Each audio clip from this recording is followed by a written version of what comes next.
প্রতিদিন নতুন নতুন ভালোবাসার গল্প পেতে আমাদের চ্যানেলটি সাবস্ক্রাইব করে বেল বাটনে ক্লিক করুন। সাজ্জাদ এসেছে জীবন ভাইয়ের কাছে। জীবন এসে দাঁড়ায় ওদের সামনে। নাইম আরিয়াকে নিয়ে জীবনের সামনে এসে দাঁড়ালো। জীবন বলল, মুখ ঢাকা কেন? মালটা কোনো পচাবাসি মাল না, এজন্য ঢেকে রেখেছি, দেখলেই ফিদা হয়ে যাবে ভাই। তাই নাকি? কই দেখা তাহলে। নাইম মুখ থেকে কাপড় সরায়। জীবন দেখে অবাক হলো, কারণ এত সুন্দর দেখতে কোনো মেয়ে প্রথমবার ওর কাছে এসেছে। আরিয়া নিভু নিভু চোখে তাকাচ্ছে সামনে। জীবন আরিয়ার মুখে হাত রাখতে যাবে, তার আগে সাজ্জাদ থামিয়ে দিয়ে বলল, না না, এখন নয়, আগে টাকা পরে মাল। কত নিবি বল? আরে বুঝিস তো, দেখেই ফিদা হয়ে গেছি। 30 লাখ টাকা দাও। কি? ওই তোরা নেশা করে আসছিস? 35 লাখ। ওই আবার কি শুরু করেছিস? এত দাম দিয়ে? 40 লাখ। ওকে ওকে, থাম, দিচ্ছি। গুড। তুমি যে মালটাকে নিয়ে 1 মাসে 1 কোটি কামাবে, সেটা কি আমরা জানি না? বলো। হয়েছে, থাম, দাঁড়া, টাকা আনি। জীবন টাকা আনতে চলে যায়। এদিকে আবির বাড়ি থেকে বের হয়ে পড়েছে। রাত 2টা বাজে। ওর সব পরিচিত বান্ধবীদের বাড়িতে যেয়ে খবর নিয়েছে। আরিয়া আসেনি। আবির ভয় পেয়ে যায়, কারণ আরিয়া আবিরকে বলেছিল সে বান্ধবীদের সাথে ট্যুরে যাচ্ছে। অথচ আবির দেখলো আরিয়ার সব ক্লোজ বান্ধবীরা বাড়িতেই আছে। তাহলে আরিয়া গেল কোথায়? আবির ভাবতে ভাবতে লাবণীদের বাড়িতে আসলো। এটাই শেষ খবর নেওয়া। আরিয়ার কাছের বান্ধবী লাবণী। আবির দরজায় দাঁড়িয়ে টোকা দিতে থাকে। কিছু সময় পর লাবণী সহ ওর বাবা মা আসলো। লাবণীকে বলল, আরিয়া নাকি তোমাদের সাথে ট্যুরে গেছে। আমাকে এটা বলেই সে সকালে বের হয়েছে। তুমি কি কিছু জানো? কি? আরিয়া একা গিয়েছে? ওকে কতবার আমি বারণ করেছি যাস না, তবুও সে গিয়েছে। মানে কোথায় গিয়েছে? কার সাথে গিয়েছে? সাজ্জাদ ভাইয়ের সাথে। ওই যে চেয়ারম্যানের ছেলে আছে না সাজ্জাদ, ওর সাথে গিয়েছে। কালকে রাতে আমাকে আরিয়া কল দিয়েছিল, সাজ্জাদ নাকি তাকে বিয়ে করার কথা জানায় আজ, তাই সে বাসা থেকে বের হয়েছিল। আমি ওকে জিজ্ঞাসা করেছিলাম তোর ভাইকে কি বলবি, ও জানায় মিথ্যে বলে বের হবে, বিয়ে করার পর চলে আসবে। আমি এরপর কিছুই জানি না।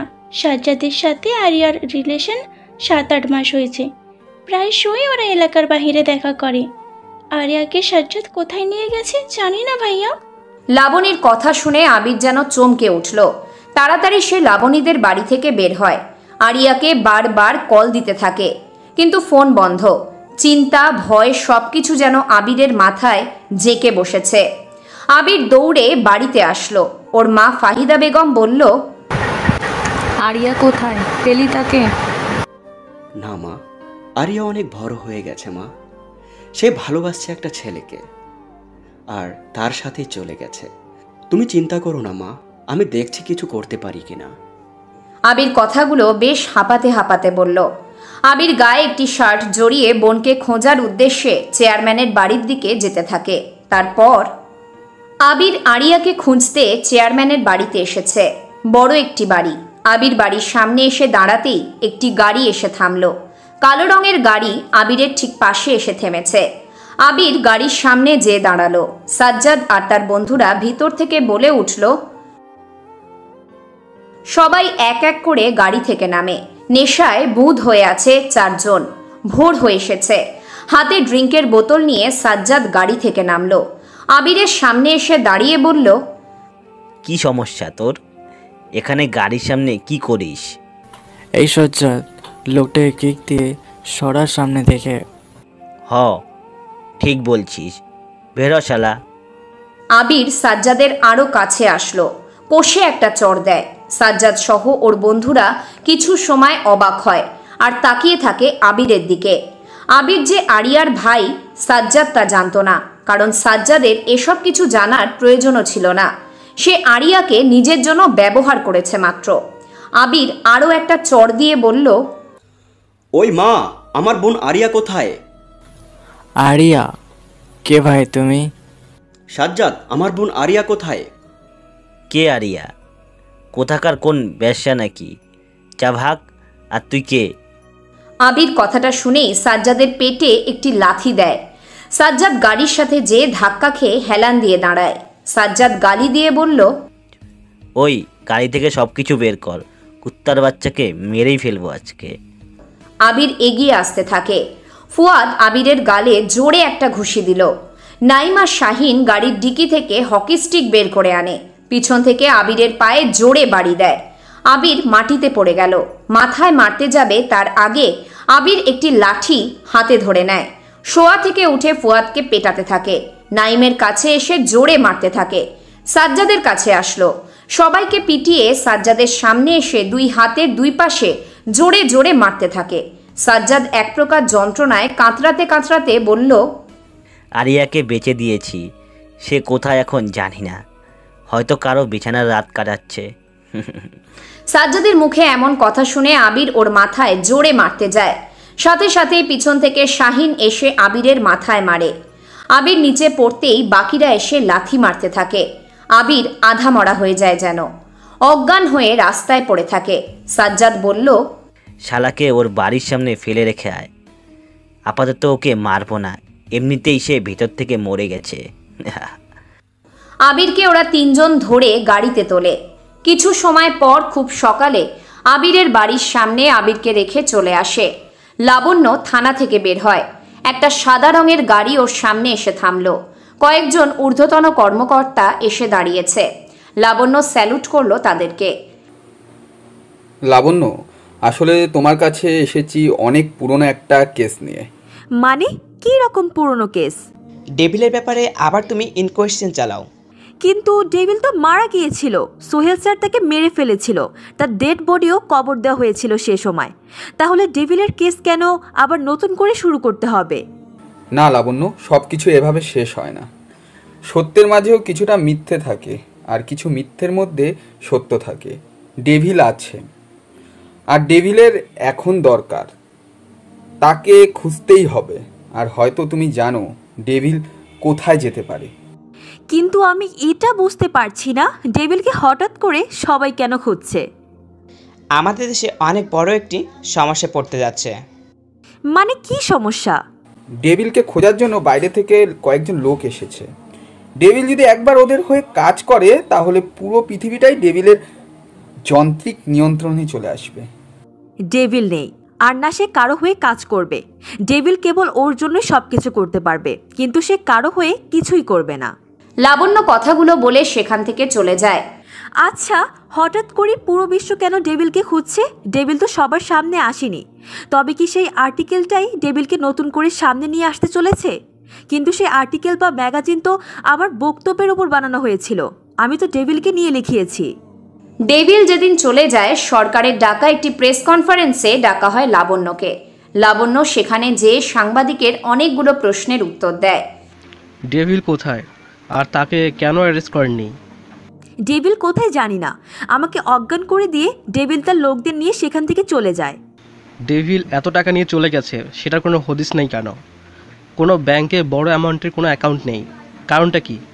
সেটা তো ডেভিলই ভালো জানবে। আর ডেভিলকে আমি চিনি না, দেখিও নি আমি তাকে কোনো দিন।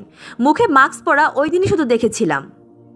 আপনার ইনভেস্টিগেশনে কয়েকজনের নাম উঠে আসে, নিলয়, অর্ক, সিয়াম আর মাসুম। ওরা কোথায়?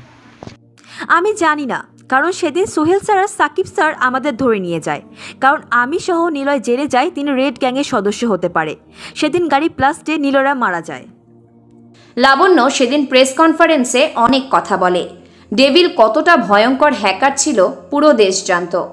লাবণ্য অনেক কিছু জানায়। সেদিন পার হয়ে 1 বছর। ডেভিলকে নিয়ে একটি ম্যাগাজিন বের হয়। ম্যাগাজিনের নাম ছিল কল মি ডেভিল। সেই ম্যাগাজিন অনেক বেশি বিক্রি হয়েছিল, কিন্তু জনগণ ডেভিলকে অনেক বু দিতে থাকে। কারণ একটাই, ডেভিল তো জনগণেরই টাকা নিয়ে চলে গেছে। কিন্তু ডেভিল অনেক এতিমখানা, বৃদ্ধাশ্রম, মাদ্রাসা সব জায়গাতে টাকা পাঠিয়ে দিত। এজন্য অনেকেই ডেভিলকে নিজের হিরো ভাবে। এমন অনেক হ্যাকার আছে যারা ডেভিল নাম করে খারাপ কাজে লিপ্ত হয়ে পড়েছিল। সরকার সেই থেকে ডেভিলের যাবতীয় ড্রেস, মাস্ক, লোগো সবকিছু ব্যান করে দিয়েছিল। নিষিদ্ধ ঘোষণা করে। যদি কেউ হ্যাকার ডেভিলের লোগো, কস্টিউম এমনকি নাম ব্যবহার করে আর সে যদি ধরা পড়ে তাহলে 5 বছরের জেল সহ 10 লক্ষ টাকা জরিমানা ছিল। তারপর থেকে ডেভিলের শুধুই ম্যাগাজিনটাই সামনে আসে, কেউ কোনোদিন ডেভিলের কিছুই ব্যবহার করেনি। লাবণ্য কথাগুলো ভাবতে ভাবতে বাস স্ট্যান্ডে আসলো। নিলয় থাকতো যশোরে, এতটুকুই সে জানতে পেরেছিল। তাই সে যশোরের উদ্দেশ্যে বেরিয়ে পড়েছে। খুব সিম্পলভাবে সে নিলয়ের খোঁজে যাচ্ছে। টমাস বেশ চিন্তিত হয়ে পড়েছে, কারণ টমাস জানে রবার্ট আরও বড় 5 জন হ্যাকার খুঁজে পেয়েছে যারা নাসার মূল সাইবার স্যাটেলাইট রক্ষা করবে, সাথে অনেক কিছু কবজায় আনবে। টমাস ও লোক জনাথন জেমসকে বলল, আমার এমন একজন হ্যাকার দরকার যে একাই সব কিছু নিজের নিয়ন্ত্রণে আনতে পারবে। স্যার, আমরা হ্যাকার খুঁজে চলেছি। অ্যালান নামের একটি ছেলে হ্যাকিং নিয়ে বেশ দক্ষ, 19 বছর বয়স ওর, কিন্তু সে নাসার হয়ে কাজ করেছে। কিন্তু আমার দরকার এমন একজন হ্যাকার, সে একাই সবার বস হবে। সব দেশের সবারই তথ্য আমার খুব তাড়াতাড়ি চাই। পৃথিবীর কোনো দেশ যেন বাদ না যায়, দেরি হোক, তবুও আমার এমন একজন দরকার যার নাম শুনলেই সবাই যেন চমকে ওঠে, সে যেন ভয়ঙ্করের থেকেও ভয়ঙ্কর হয়। টমাসের কথা শুনে জেমস তার রুম থেকে বেরিয়ে যায়। টেকনোলজির একটি বিশাল খেলা খেলতে যাচ্ছে দুই কোম্পানি, আর তাদের এই খেলায় ফায়দা তুলতে যাচ্ছে বিভিন্ন ব্যবহৃত ওয়েবসাইট। আবির চোখ মেলে তাকায়, দেখে ওর বিছানার উপর শুয়ে আছে, পাশেই অসুস্থ মা বসে আছেন। আবির কোনো রকমভাবে শোয়া থেকে উঠে বসল, চারপাশে তাকিয়ে দেখে ও বাড়িতেই আছে। ফাহিদা বেগম বলল, তুই বাড়ির সামনে পড়েছিলি, কয়েকজন ধরে দিয়ে গেছে। তোর বোন কোথায়? আমার আরিয়া কোথায়? মা, ওরা আরিয়াকে। আবির ওর মাকে সবটা খুলে বলল। ওর মা চোখ দিয়ে পানি বের করা ছাড়া আর কিছুই করতে পারল না। আবিরের ফোন বেজে ওঠে, তাকিয়ে দেখে মায়া কল দিয়েছে। মায়ার ফোন রিসিভ করে আবির। আবির, কোথায় তুমি? আমার সাথে একটু দেখা করবে? আমিয়া কোথায়? পেয়েছো ওকে? বাড়িতেই আছে। আচ্ছা, বিকালে দেখা করব। আবির ফোন কেটে দিল। ওর বোনের কথা কাউকেই সে বলবে না। থানায় কেস করতেও যাবে না আবির। কি কেস করবে? কার নামেই বা কেস করবে? ওর মা বলল, কাউকে কিছুই জানাতে হবে না। না মা, আমি থানায় যাব, ওদের নামে কেস করব, আমার বোনকে খুঁজে বের করবই। লোকজন জানলে তোর বোনের ওপরে দোষ দেবে। আবির ফাহিদা বেগমের কথা শুনল না। ও বাড়ি থেকে বের হলো। মাথায় চোট পেয়ে আছে, হাতে পায়ে অনেক ব্যথা, রক্ত জমে আছে আবিরের কাটা স্থানে। আবির বের হতেই প্রীতি আসলো সামনে। প্রীতির গায়ে সুন্দর ড্রেস, চোখে চশমা। আবির খেয়াল করেনি সে এসে দাঁড়িয়েছে। আবির হুট করেই যেয়ে ধাক্কা দেয় প্রীতিকে। সাথে সাথেই প্রীতি জোরে একটি চড় বসিয়ে দিল আবিরকে। দেখে চলতে পারিস না? একা মেয়ে পেয়ে ইচ্ছে করে ধাক্কা দিস? দেখো প্রীতি, তুই আমার অনেক ছোট, আমার কাজিন তুই, আমার সামনে থেকে যা। মুখে, হাতে পায়ে, কপালে এসব কিসের দাগ? কার সাথে মারামারি করেছিস? কারো সাথে না, সামনে থেকে সর। চুপ, আমার গাড়ির ড্রাইভার নেই, চল আমার সাথে। আমি চালাতে পারি না, আমার অনেক কাজ আছে। তুই যাবি কি না বল? বললাম তো কাজ আছে, সামনে থেকে যা। আবির প্রীতিকে হাত দিয়ে একটু সরিয়ে দিল। প্রীতি পা ফেলার আগেই জুতোর সাথে পা বেঁধে গোবরের উপর যেয়ে পড়ে।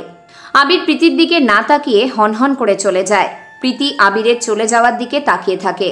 প্রীতি উঠে দাঁড়িয়ে জোরে চিৎকার করলো। সাথে সাথেই প্রীতির বাবা নিয়াজ সাহেব এসে দাঁড়ালো। কি হয়েছে মা? তোর হাতে আর নতুন কেনা ড্রেসের গোবর কিভাবে লেগেছে? তোমার ভাইয়ের ছেলে লাগিয়েছে এটা, আমাকে ধাক্কা দিয়ে সে চলে গেছে। কি আবির এটা করেছে? চল ওর মায়ের কাছে। নিয়াজ সাহেব প্রীতিকে নিয়ে আবিরদের বাড়ির মধ্যে প্রবেশ করলো। আবিরের মা ফাহিদা বেগমকে জোরে ডাকলো নিয়াজ সাহেব। ওই আবিরের মা, বাইরে বেরিয়ে আয়। নিয়াজের গলার স্বর শুনে ফাহিদা বেগম অসুস্থ শরীর আর মুখ ভার করে বাইরে বের হয়ে আসলো। নিয়াজ সাহেব ফাহিদাকে দেখেই বলা শুরু করলো, ফকিন্নি কোথাকার, তোর ছেলে জানে আমার মেয়ে গায়ে কত টাকা দামের ড্রেস আছে? কি হয়েছে ভাই? নেকা সাজু, বেয়াদব একটা ছেলে জন্ম দিয়েছিস। দেখ তোর ছেলে কি করেছে আমার মেয়ের ড্রেসটা? ফাহিদা বেগম প্রীতির দিকে তাকায়। প্রীতির ড্রেসে গোবর লেগে আছে, হাতেও অনেকটা গোবর। ফাহিদা বেগম কিছু বলতে যাবে তার আগে প্রীতি বলল, ওই কুত্তাটা আজকে বাড়িতে আসুক, ওকে আমি গুলি করে মেরে ফেলবো। ওকে কিছু বলো না মা, আমি ওকে বুঝিয়ে বলবো। কি বুঝিয়ে বলবি তুই? নিয়াজ সাহেব ফাহিদা বেগমের চুল মুঠো করে ধরল। এমনিতে তিনি অসুস্থ। নিয়াজ সাহেব ধরতেই হুড়মুড় করে মাটিতে পড়ে যেতে থাকে, কিন্তু চুলের গোছা ধরে থাকায় তিনি পড়লেন না। নিয়াজ বলা শুরু করে, আমার মেয়ের ড্রেস কি আবিরকে বুঝিয়ে ফিরে পাবো? তোকে তো মারবই, তোর ছেলেকে মারবো। ভাই আমাকে ড্রেসটা দাও, আমি পরিষ্কার করে দিচ্ছি। চুপ ছালি, তোর যোগ্যতা নেই এরকম একটা ড্রেস হাতে লাগানোর। বাবা ওনাকে ছেড়ে দাও, আবিরের সাথে আমি বুঝে নেব। উনি অসুস্থ, ওনাকে ছেড়ে দাও। আমার মেয়ের কথায় তোকে কিছু বললাম না, তবে আজ ফিরুক তোর ছেলে। কথাটা বলে নিয়াজ সাহেব সেখান থেকে চলে যায়। ফাহিদা বেগম ছাড়া পেয়েই মাটিতে পড়ে গেল। উঠে দাঁড়ানোর মতো শক্তিটুকুও নেই ওনার। সকালে তিনি এখনও ঔষধ খাননি, কারণ আবির প্রতিদিন ওনার ঔষধ দেখিয়ে দেয়। আবির তো ওর বোনের কথা ভেবেই চলে গেছে। ফাহিদা বেগমও খাননি, তার মেয়ের চিন্তায়। তিনি ঘরের ঠিক সামনেই উঠানে পড়ে কাশতে থাকেন। কাশির সাথে রক্ত বের হওয়া শুরু করেছে। প্রীতি পিছনে তাকায়। ফাহিদা বেগমকে এভাবে পড়ে থাকতে দেখে ওর বাবাকে বলল, তুমি যাও, আমি আসছি। নিয়াজ সাহেব বাড়ির বাইরে চলে যায়।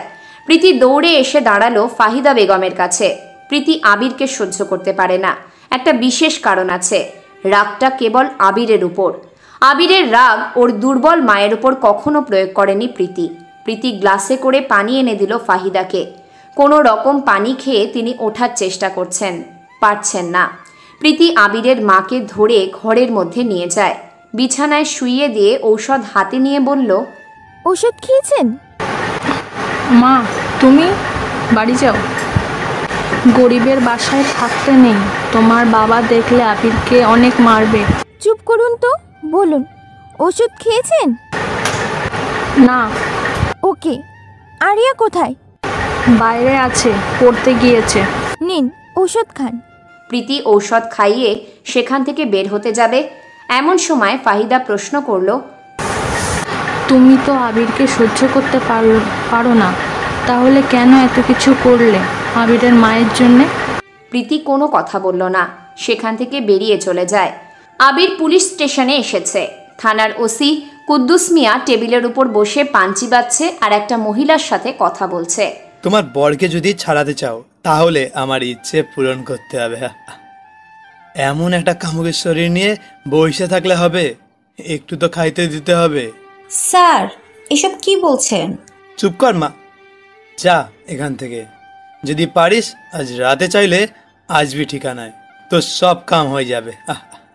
আর শোন স্যার, আমার বোনকে খুঁজে পাচ্ছি না। মহিলা ও কুদ্দুস দরজার দিকে তাকায়। আবির এসে দাঁড়িয়েছে। আবির আসার পথে ওর পরিচিত ডাক্তারের কাছ থেকে মাথায় ব্যান্ডেজ নিয়ে এসেছে। আবির হাঁপাতে হাঁপাতে বলল, স্যার আমার একটা কেস আছে। বাইরে যেয়ে দাঁড়ান, এখানে এখনো কাম শেষ হয়নি, পরে ডাকুম নে। স্যার আগে। এই তোকে না বললাম বাইরে গিয়ে দাঁড়াতে? Okay sir. আবির বাইরে চলে আসলো। তারপর আবির ওসির রুম থেকে বের হলো। দরজার পাশে দাঁড়িয়ে আছে আবির। ভিতরে কুদ্দুস মিয়া একটি অসহায় মহিলার সুযোগ নিচ্ছেন। গা থেকে শাড়ির আঁচল ফেলে নস্টালজিক্যাল কথা শুরু করে দিয়েছে কুদ্দুস। আবির বারবার ঘড়ির দিকে তাকায়। সময় পেরিয়ে যাচ্ছে। আবিরের মনে ভয়, সংশয়, দুশ্চিন্তা এসে বাসা বেঁধেছে। ভিতরে কুদ্দুস মিয়া মহিলাকে বলছে, তোমার স্বামীর নামে কোনো কেস থাকবে না, সব কিছু খালাস করে দেবো। শুধু তোমাকে আমার এক রাত লাগবে, বুঝলে? মহিলাটি নিরুপায়, কারণ ওনার স্বামী সিএনজি ড্রাইভার, ভুলক্রমে অ্যাক্সিডেন্ট করে। ওনার হাজব্যান্ডের গাড়ির সামনে একটি বাচ্চা ছেলে চলে আসে আর ধাক্কা লেগে কারেন্টের খাম্বার সাথে মাথা লাগে, সেখানেই মারা যায়। দোষটা ছিল পিচ্চি ছেলেটার মায়ের, কারণ তিনি মেইন রাস্তায় এনে বাচ্চার হাত ছেড়ে দেন। লোকেরা ধরে ড্রাইভারের নামে কেস করে দিয়েছে। কয়েকদিন থেকে মহিলাটির হাজবেন্ড পলাতক হলেও আজ ভোর রাতে যে পুলিশ ধরে এনেছে। আর তার উপর হাজব্যান্ডকে ছাড়ানোর জন্য ইউনিয়ন সদস্যদের হাতে পায়ে ধরেও কাজ হয়নি, চেয়ারম্যান ধরেও কাজ হয়নি। শেষমেশ মহিলাটি সকালেই থানায় চলে আসে। প্রথমে কুদ্দুস মহিলার কাছে অনেকগুলো টাকা দাবি করে, যার পরিমাণ ছিল 30,000 টাকা, যা বর্তমান অবস্থাতে সেই টাকা দেওয়ার পরিস্থিতি নেই। এজন্য কুদ্দুস গা থেকে মহিলার শাড়ির ওড়না ধরে ফেললেও কিছুই করার নেই ওনার কাছে।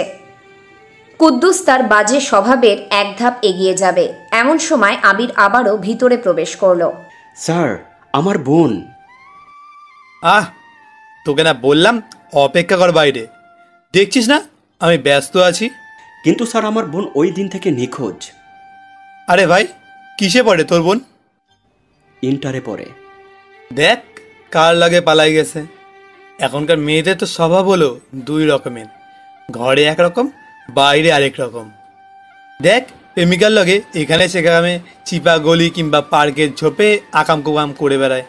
কত ধরেছি এরকম মাইয়া, যা দেখ কোনো ছেলের লগে পীড়িত ছিল, সেই ছেলের লগেই পালাইছে। মুখে লাগাম দিয়ে কথা বলুন। সব মেয়ে একই রকম হয় না, মেয়েদেরকে সম্মান দিন। দূর মাদার, বের হ থানা থেকে। আমি কেস না করে যাব না। বাইরে অপেক্ষা কর, আমি কাজ মিটিয়ে তোকে ডাকছি। আবির কিছুই বলল না। সে আবারও ওসি রুমের বাইরে যেয়ে দাঁড়ায়। থানার চারপাশ তাকিয়ে দেখছে আবির। নিয়াজ সাহেব ফোন করলো আবিরকে। আবির ফোনের দিকে তাকিয়ে কল কেটে দেয়।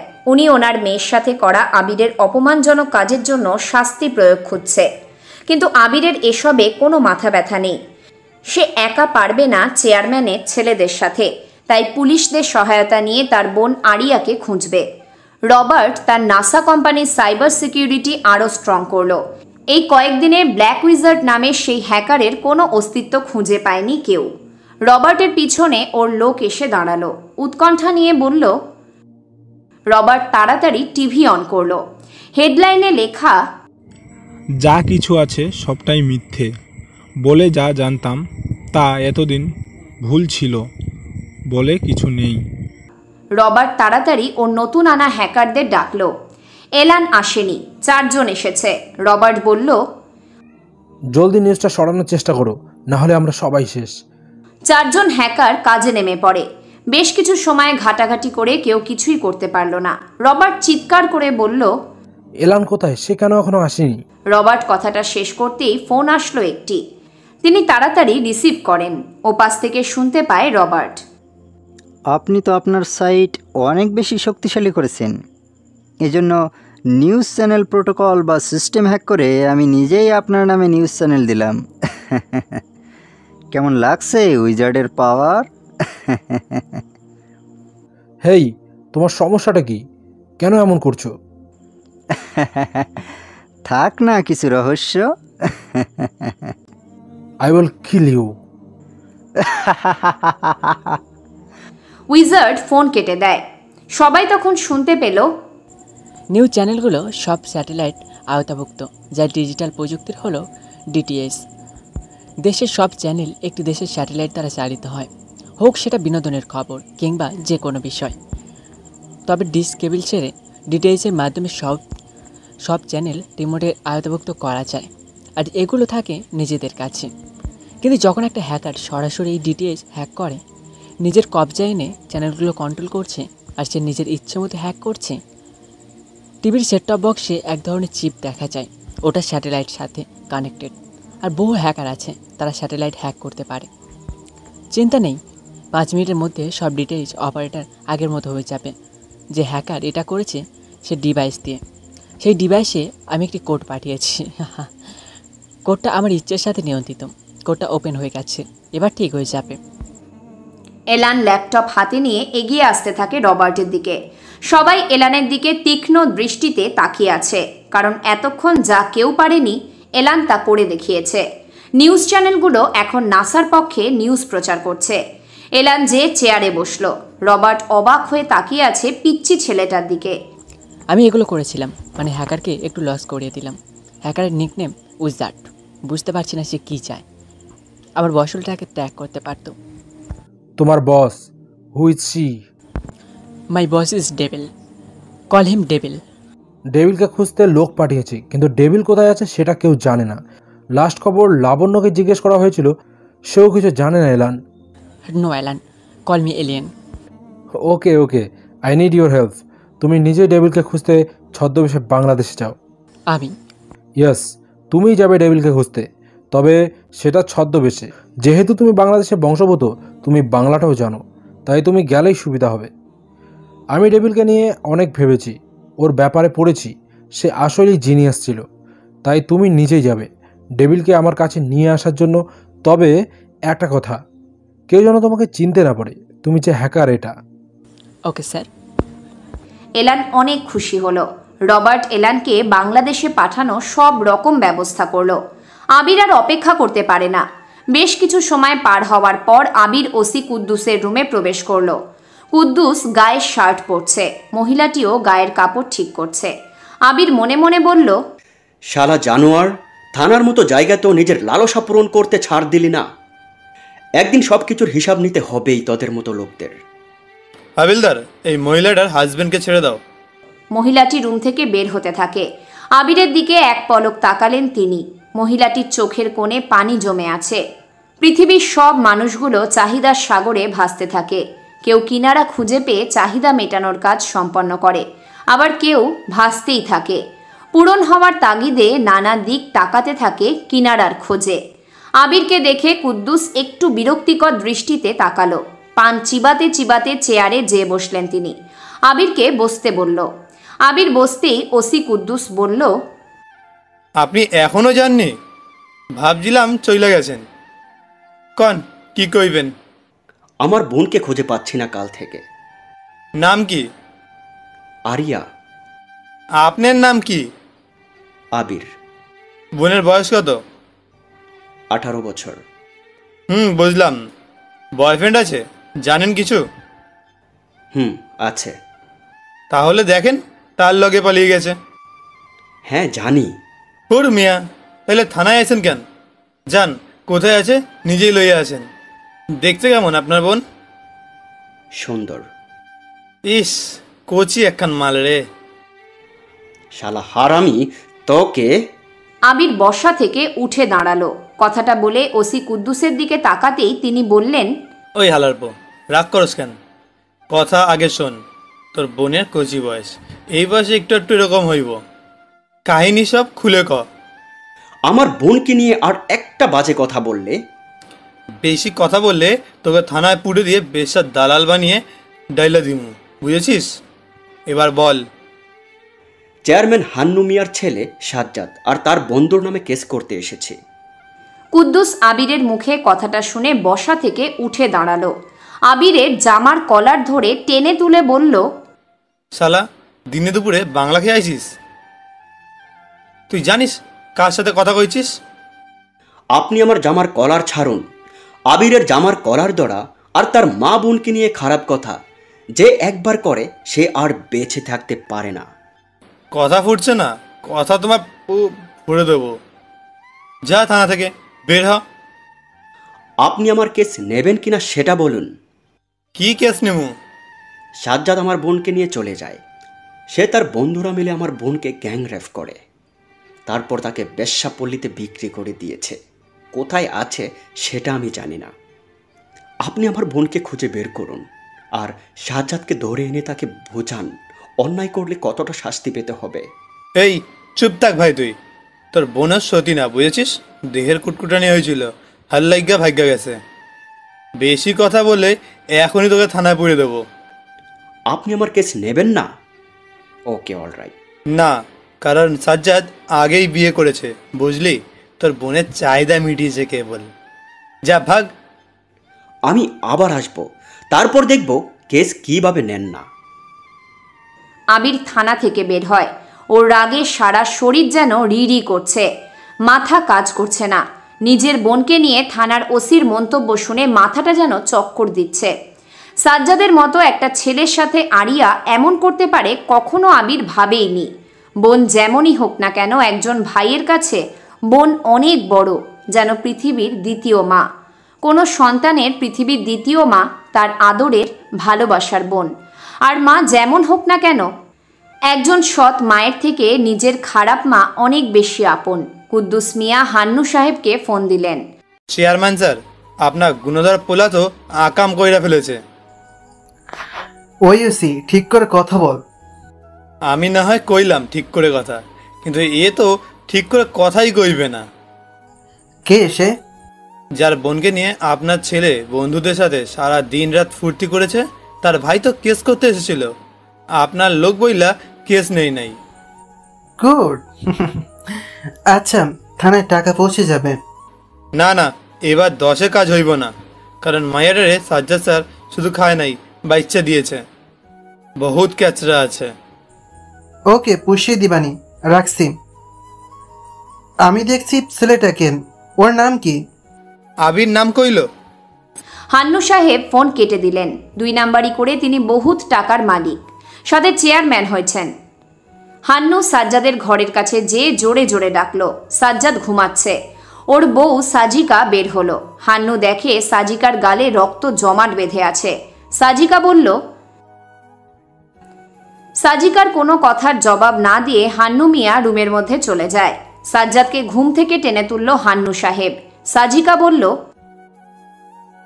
সাজ্জাদ চমকে উঠল। নিজের বাবাকে পাশে দেখে বলল, কি হয়েছে, এভাবে ডাকছো কেন? কি করছিস কালকে? প্রতিদিন যা করি। এক মেয়েকে ধরে সারাদিন বন্ধুরা মিলে আনন্দ করছি, তাই কি? হারামি, তোর ঘরে বউ থাকতে তুই এমন কাজ করছিস? সামনে আমার ইলেকশন, তোর জন্য বিরাট সমস্যায় পড়ব। আরে ধুর, যাও তো, সামনে থেকে সরো। এসব দেখার সময় আমার নেই। তোমার ইলেকশন তুমি নিয়ে থাকো। সাজ্জাদ ঝাড়ি দিয়ে কথাটা বলল। সাজিকা বলে। সাজ্জাদ বিছানা থেকে উঠে এসে সাজিকার চুল ধরে টেনে বলল, সালি, তোকে কৈফত দিতে হবে। সাজ্জাদ কারো কৈফত দিয়ে চলে না। সাজ্জাদ, তোকে না বারণ করছি বউ মারবি না। সাজিকা, তুমি আমার সাথে এসো, ও যা খুশি করুক। হান্নু সাহেব সাজিকার হাত ধরে রুম থেকে বের করে নিয়ে যায়। সাজ্জাদ ওয়াশরুমে চলে গেল। সাজিকা ওর বরকে অনেক বেশি ভালোবাসে। সাজিকা অনেক বেশি সুন্দরী, বলা যায় 10টা সুন্দরী মেয়ের সব সৌন্দর্য যেন সাজিকার মধ্যে বিদ্যমান। যেমন ঘরের কাজ পারে, তেমনি বরকেও ভালোবাসতে পারে।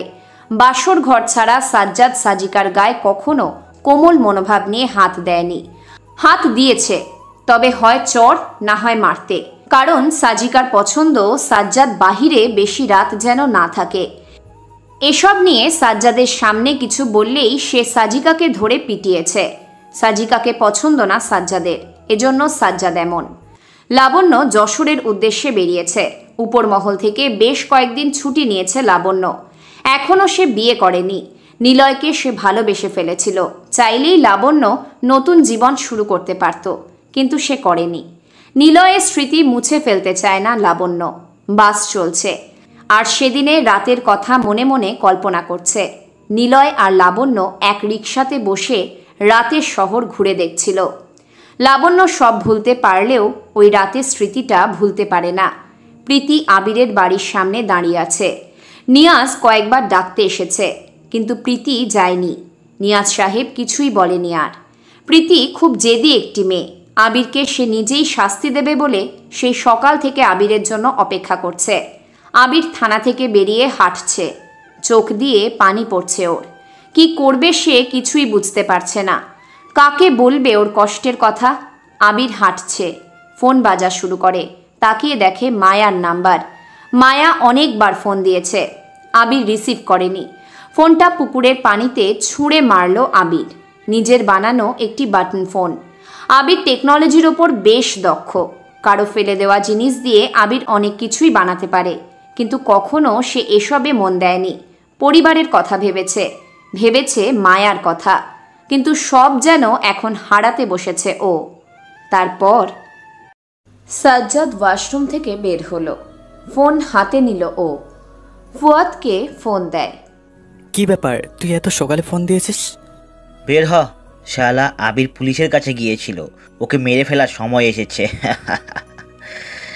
আব্বুর লোকেরা গিয়েছে, কাজ না হলে আমরাই যেয়ে ওকে মেরে ফেলবো। কিন্তু সামনে তোর আব্বু এমপি পদে দাঁড়িয়েছে, ইলেকশনও চলে এসেছে, এখন ঝামেলা করাটা ঠিক হবে না। ইলেকশনের আমি সালা আবিরকে মারবই। আচ্ছা, সেসব পরে দেখছি। সাজ্জাদ ফোন কেটে দেয়। এমনটা নতুন হয়নি। আরিয়া ছাড়াও বহু মেয়েকে ও সহ ওর বন্ধুরা প্রেমের ফাঁদে ফেলে একসাথে রুম ডেট করেছে, তারপর চড়া দামে কোনো দালালের কাছে বিক্রি করে দিয়েছে রাতের অন্ধকারে। ক্ষমতাধর হওয়ার কারণে কেউ তেমন কথা বলেনি, আর যারা আবিরের মতো বলতে এসেছিল সবাইকে মেরে রাস্তার পাশে ওদের লাশ ফেলে রেখে গিয়েছে ওরা। আবির বিষণ্ণ মন নিয়ে বাড়ির দিকে এগিয়ে আসতে থাকে। দূর থেকেই প্রীতি আবিরকে দেখল। আবির মাথা নিচু করে এগিয়ে আসছে। প্রীতি ঠিক ওর বাড়ির মেইন দরজার সামনে দাঁড়ানো। আবির মাথা নিচু করে হাঁটার কারণে আবারও সকালের মতো প্রীতিকে ধাক্কা দিল, তবে এবার প্রীতি পড়েনি। আবির একটু চমকে উঠে সামনে তাকায়। প্রীতিকে সকালে যে ড্রেসে দেখেছিল সেভাবেই ও এখানে দাঁড়িয়ে আছে। তুই এখানে? ও বুঝেছি, শাস্তি দিবি তাই না? আচ্ছা ঠিক আছে, তবে পরে দিস। মায়ের ওষুধটা খাইয়ে দিয়ে আসি, আর পারলে ড্রেসটা পাঠিয়ে দিস, পরিষ্কার করেও দেব। আর আবারও ধাক্কা দেওয়ার জন্য সরি। কুত্তা, তোকে আমি খুন করব। আবির প্রীতির কোনো কথা শুনল না। সে পাশ কাটিয়ে বাড়ির মধ্যে চলে গেল। প্রীতিও আবিরের পিছন পিছন যায়। আবির ওর মা ফাহিদা বেগমের রুমে প্রবেশ করে। তিনি কাশছেন, বুকটা অনেক ব্যথা করছে। ফাহিদা বেগমের অসুস্থতা মূলত ওর হাজবেন্ড মারা যাওয়ার দিন থেকেই শুরু হয়েছিল। চিন্তা করলে ওনার সমস্যা হয়, আর কাল থেকে তো আরিয়ার চিন্তায় ঘুমাতেই পারেননি। তার ওপর আবিরের এমন কথা না শুনে বের হয়ে যাওয়া। আবির তাড়াতাড়ি ঔষধ হাতে নিল। ফাহিদা বেগম কাশতে কাশতে বলল, ঔষধ খেয়েছি আমি। মানে তুমি তো দেখে খেতে পারবে না। আমি দেখে খাইনি। আরিয়া তো বাড়িতে নেই, কে দেখিয়ে দিয়েছে? প্রীতি এসেছিল, সে ঔষধ খাইয়ে দিয়েছে। মানে বড় লোকের রাজকন্যা গরিবের বাড়িতে এসে তোমাকে ওষুধ খাইয়ে দিয়েছে? তুই কি করেছিলি? সেটার বিচার নিয়ে এসেছিল। ওর বাবা আমাকে চুল ধরে নিচে ফেলে দেওয়ার পরই সে তুলে এনে শুইয়ে দিয়েছে, তারপর ঔষধ খাইয়ে দিয়েছে। মেয়েটাকে তুই যতটা খারাপ মনে করিস, সে কিন্তু খারাপ না। বাদ দাও তো, বড় লোক সবাই একই রকম, মানুষকে কুকুরের মতো মনে করে তারা। আরিয়া? সে আছে, বাড়ি আসবে একটু পর। আবির কথাটা বলেই ঘর থেকে বেরিয়ে গেল। বারান্দায় দাঁড়িয়ে আছে প্রীতি।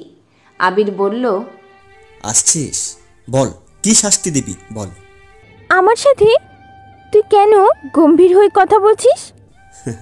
জানি না, কিছু বলার থাকলে বল, না হয় শাস্তি দিয়ে কেটে পড়। তোর রুম পরিষ্কার করে দিতে হবে, নাকি কাপড় কেচে দিতে হবে, নাকি তোর গাড়িটাও আবার পরিষ্কার করে দেব? কোনটা করে দেব বল? প্রীতি আরিয়ার বয়সী প্রায়, কিন্তু প্রীতি আরিয়ার থেকে 1 বছরের বড়।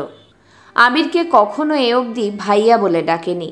আবির প্রীতির সাথে তেমন কথা বলে না, যদিও ওর চাচার পরিবারের কারোর সাথেই আবির কথা বলে না।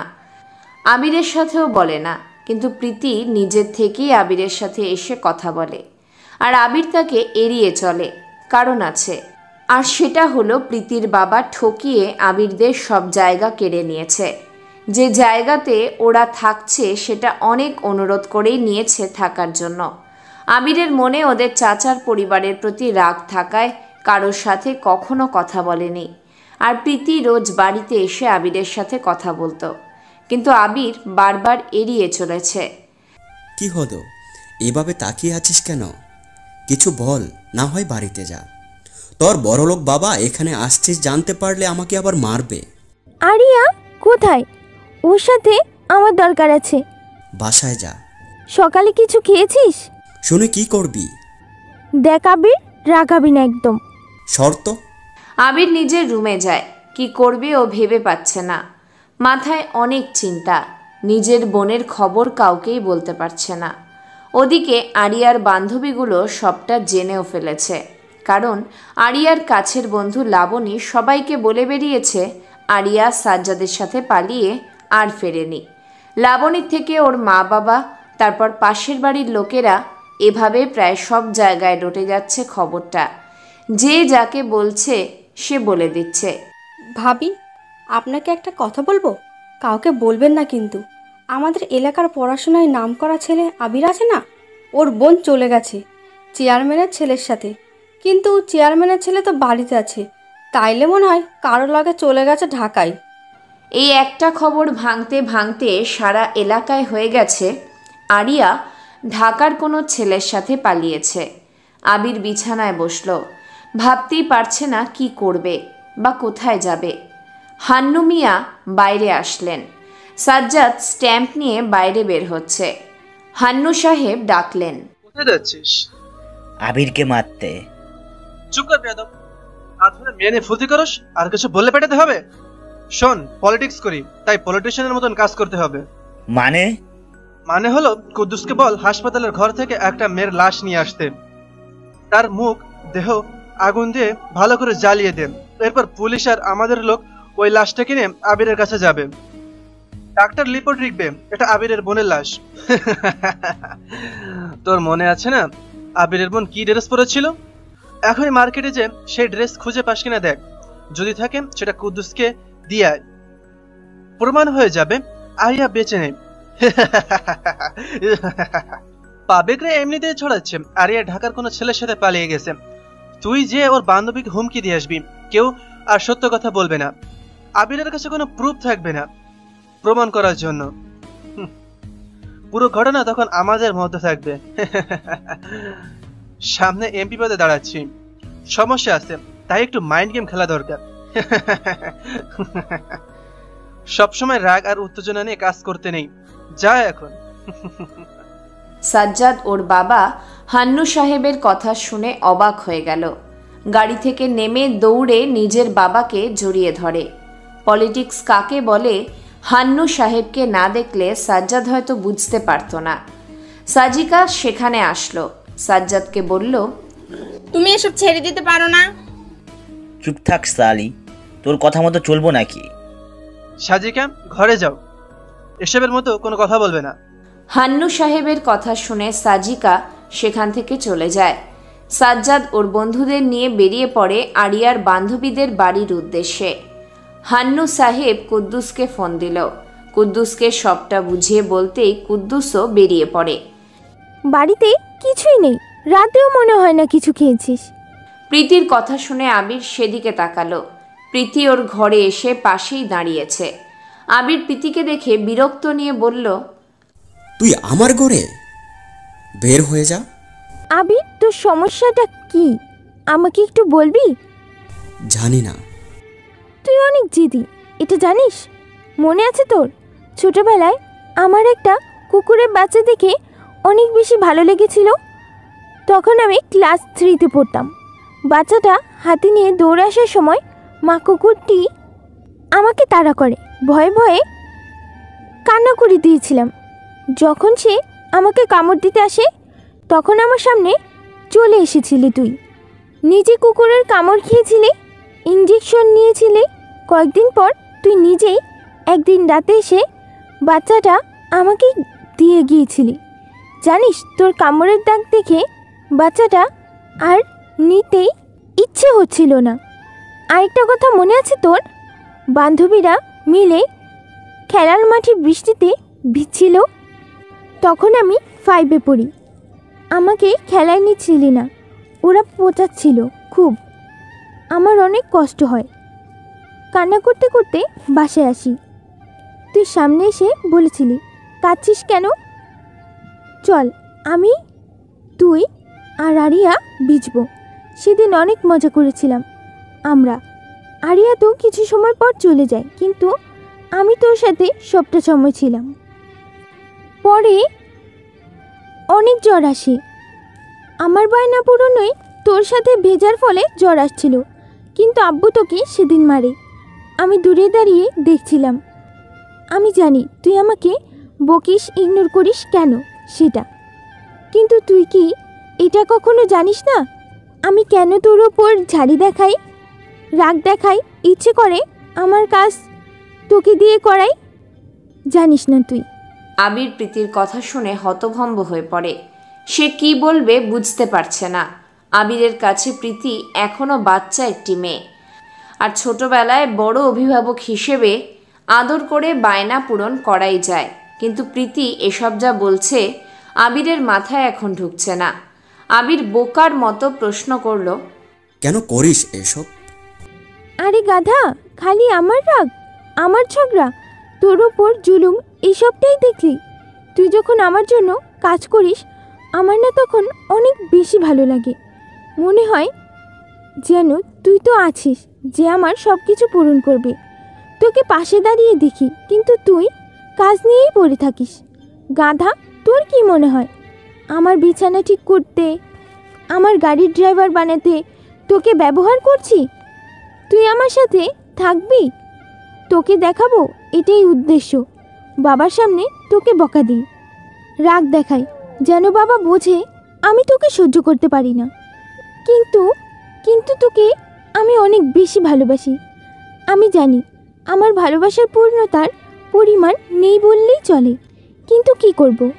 তুই বুঝিস না, কাজ নিয়ে ব্যস্ত থাকিস। আমার দিকে তাকাস না। কাজ শেষ হলে তোকে জিজ্ঞাসা করি টাকা লাগবে কিনা, কিছু না বলেই সেখান থেকে হনহন করে চলে যাস। কি হয় একটু কথা বলতে? আবির বসা থেকে উঠে দাঁড়ালো, মাথাটা যেন ওর চক্কর দিচ্ছে। এমনিতে আরিয়ার চিন্তা, তার উপর প্রীতি ওর মাথাটা আরও গোলমেলে করে দিয়েছে। আবিরের হাত পা যেন এখন কাঁপা শুরু করে দিয়েছে। প্রীতির দিকে তাকাতেই সে দেখল প্রীতির চোখে পানি। আবির ভয় পায়। ভয়টা প্রীতিকে নিয়ে নয়, ভয় হলো তার বাবা নিয়াজ সাহেবকে নিয়ে। কারণ প্রীতির এসব কথা তিনি যদি জানতে পারেন তাহলে অনেক খারাপ কিছু হবে আবিরের সাথে। সেটা প্রীতিও জানে, আবিরও জানে। দেখ, তুই বাসায় যা, এসব চিন্তা মাথা থেকে ঝেড়ে ফেল। কত বছর পর তুই এত নরম হয়ে কথা বললি বলতো? তোকে আমি যেতে বলছি কিন্তু। আমি যাব না, আমি তোর সাথে থাকবো। চুপ কর, যা এখান থেকে। কেন যাবে? জায়গাটা ওর নামে আছে, তাই ওর যখন খুশি সে এখানে আসবে, যাবে। তুই বলার কে? আরে ওর সাথে জোর গলাতে কেন কথা বলছিস? তোর গলা আমি কেটে রাখবো, বুঝেছিস? আব্বু দেখো না, আবির আমার কথা শুনছে না। ওকে বলেছি আমার সাথে মার্কেটে যেতে, কাপড় কিনবো। ও ড্রেস নষ্ট করেছে, ওরে দিয়ে সব শপিং ব্যাগ বয়ে আনবো, বুঝাবো আমাকে রাগালে কি কি হয়। আবির, প্রতিদিন একই কথা বলতে ভালো লাগে না। এখানে থাকতে হলে আমার কথা মতো চলবি। প্রীতি যা বলবে তার সাথেই শুনবি, না হলে তোকে এখান থেকে বের করে দেব, বুঝলি? নিয়াজ সাহেব প্রীতিকে নিয়ে চলে যায়। আবির যেন বোকার মতো তাকিয়ে আছে প্রীতির দিকে। প্রীতি এটা কি বলে গেল? আবির ভাবনা থেকে ফেলতেই পারছে না। আবার আরিয়ার চিন্তা মাথায় ঘুরছে। ফাহিদা বেগম কিছুই জানেন না ঠিকভাবে। আবির রান্নাঘরে যায়, মায়ের জন্য কিছু খাবার বানিয়ে সে বাড়ি থেকে বের হলো। টমাসের হাতে একটি কালো রঙের ম্যাগাজিন, উপরে ইংলিশ শব্দে লেখা কল মি ডেভিল, ভিতরে সব বাংলায় লেখা। টমাস অনেক ভাষার সাথে বেশ পরিচিত। বাংলা ভাষায় লেখাটা পড়তে ওর কোনো অসুবিধা নেই। সে পড়া শুরু করে।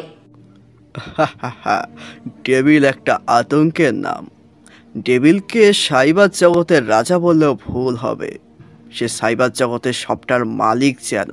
সে ব্যাংকের টাকা হ্যাক করে গরিবদের মাঝে বিলিয়ে দিত, কিছুটা নিজের কাছে রাখত, কিছুটা নিজের কাছেও রাখত। এমন অনেক লেখা আছে যা টমাস পড়া শুরু করেছে। ওর কোম্পানির একটা ছেলে যে কিনা ম্যাগাজিনটা এনে দিয়েছে, ওনার নাম টয়েন। টয়েন কিছুটা নাক ছিটকে বলল, স্যার, বাংলাদেশে এমন একটা হ্যাকার আছে, এটা ভাবা যায়? So funny sir. ফানি মানে কি? রাশিয়ান, জাপান, আমাদের দেশে ছাড়াও বাংলাদেশের মতো ননসেন্স গরিব একটা দেশে সাইবার ইন্টেলিজেন্ট থাকবে, এটা কখনো সিরিয়াস নয়, বরং ফানি একটা হাস্যকর ব্যাপার বটে। ডোন্ট জাজ এনি আদার পারসন। লেখাটা কতটা সত্য তা তুমি বাংলাদেশে যে খোঁজ নাও, আর টেবিলকে খুঁজে বের করো। আমার টেবিলকে চাই। স্যার আমি বাংলাদেশ যাব। So disgusting. বাংলাদেশ মানুষ কীভাবে থাকে এটা ভাবলেই বমি পায়, আর আমি যাব সেখানে। So nonsense. Shut up. কোনো দেশকে ছোট করে দেখা উচিত না, আর বাংলাদেশ এমনই সৃষ্টি হয়নি। স্বাধীনতার মাধ্যমে হয়েছে, তাই দেশকে ছোট করতে নেই। টেবিলকে খোঁজো, লেখা সত্যটা যাচাই করো। ওকে ওকে, আমি আগে ডেভিলের ব্যাপারটা ইনফরমেশন কালেক্ট করি, তারপর ডেভিলকে খুঁজতে যাব। গো অ্যান্ড লিভ নাও। আরেকটা কথা, তোমাকে যেন কেউ চিনতে না পারে, সমস্যা হবে। কেউ বুঝতে না পারে তুমি আমার হয়ে ডেভিলকে খুঁজতে যাচ্ছ। Okay sir. টয়েন অফিস রুম থেকে বের হয়ে আসলো। টয়েন আমেরিকাতেই জন্মগ্রহণ করেছে। ম্যাগাজিনটা ওর রুমের দরজার সামনে আজ সকালে পেয়েছে। কে দিয়ে গেছে টয়েন জানে না। টমাসও এ ব্যাপারে জিজ্ঞাসা করেনি। টয়েন এটা নিয়ে গুগল ট্রান্সলেট করে লেখাগুলো পড়েছে, কিন্তু বাংলাদেশ সম্পর্কে সে প্রথমবার জেনেছে। বাংলাদেশ নিয়ে একটু রিসার্চ করার পর ভুল ধারণা জন্মেছে টয়েনের, আর তাকেই যেতে হবে বাংলাদেশে। টয়েন বেরিয়ে পড়ল। বেশি সময় লাগবে না, প্লেনে উঠবে, ভিআইপি ভিসা নিয়ে সে বাংলাদেশে চলে আসবে। এদিকে এলান ঢাকাতে এসে পৌঁছেছে, কিন্তু কোথায় যাবে ও জানে না। আপাতত একটা হোটেল চাই ওর। তারপর আবির হাঁটছে। মায়া বিকালের আগে চিরপরিচিত জায়গাতে এসে বসে আছে। আবির একবার ভাবল থানায় যাবে, কিন্তু পরক্ষণেই তার কানে বাজতে থাকে ওর বোনকে নিয়ে বলা কুদ্দুস মিয়ার বাজে কথাগুলো। আবিরকে পাড়ার এক মুরব্বি ডাকলো। আবির, শুনছো? জি চাচা। শুনলাম তোমার বোন নাকি পালাই গেছে কারো লগে। কি শুনছি এসব? আমাদের মেয়েও তো আছে, কিন্তু তাদের সাহস নাই এমন কিছু করার। কিন্তু তোমার অতটুকু একটা বোন কেমনে পারলো এটা করতে? আমার মেয়ে এমন করলে পাড়ায় মুখেই দেখাতাম না, গাইটা নদীতে ভাসাই দিতাম। আবির কিছু বলল না, চুপচাপ মাথা নিচু করে সেখান থেকে চলে আসতে থাকে। কিছু দূরে যেতেই ভাবি ডাক দিল। আবিরকে ডেকে বলল, তোমার বোন নাকি ভাইগা গেছে? কি বেয়াদব একটা মেয়ে! ছি ছি ছি, কিভাবে পারলো কাজটা করতে? তোমার কথা একবারও ভাবলো না? আমরা এমন কাজ পারি না। দেখো কোত্থেকে কার বাচ্চা পেটে নিয়ে আইসা কইব ঘরে তুলতে। আমি এমন করলে বাবা আমার কাইটা ফেলতো। আবির কোনো কথা বলল না। সে হেঁটে চলে যেতে থাকে।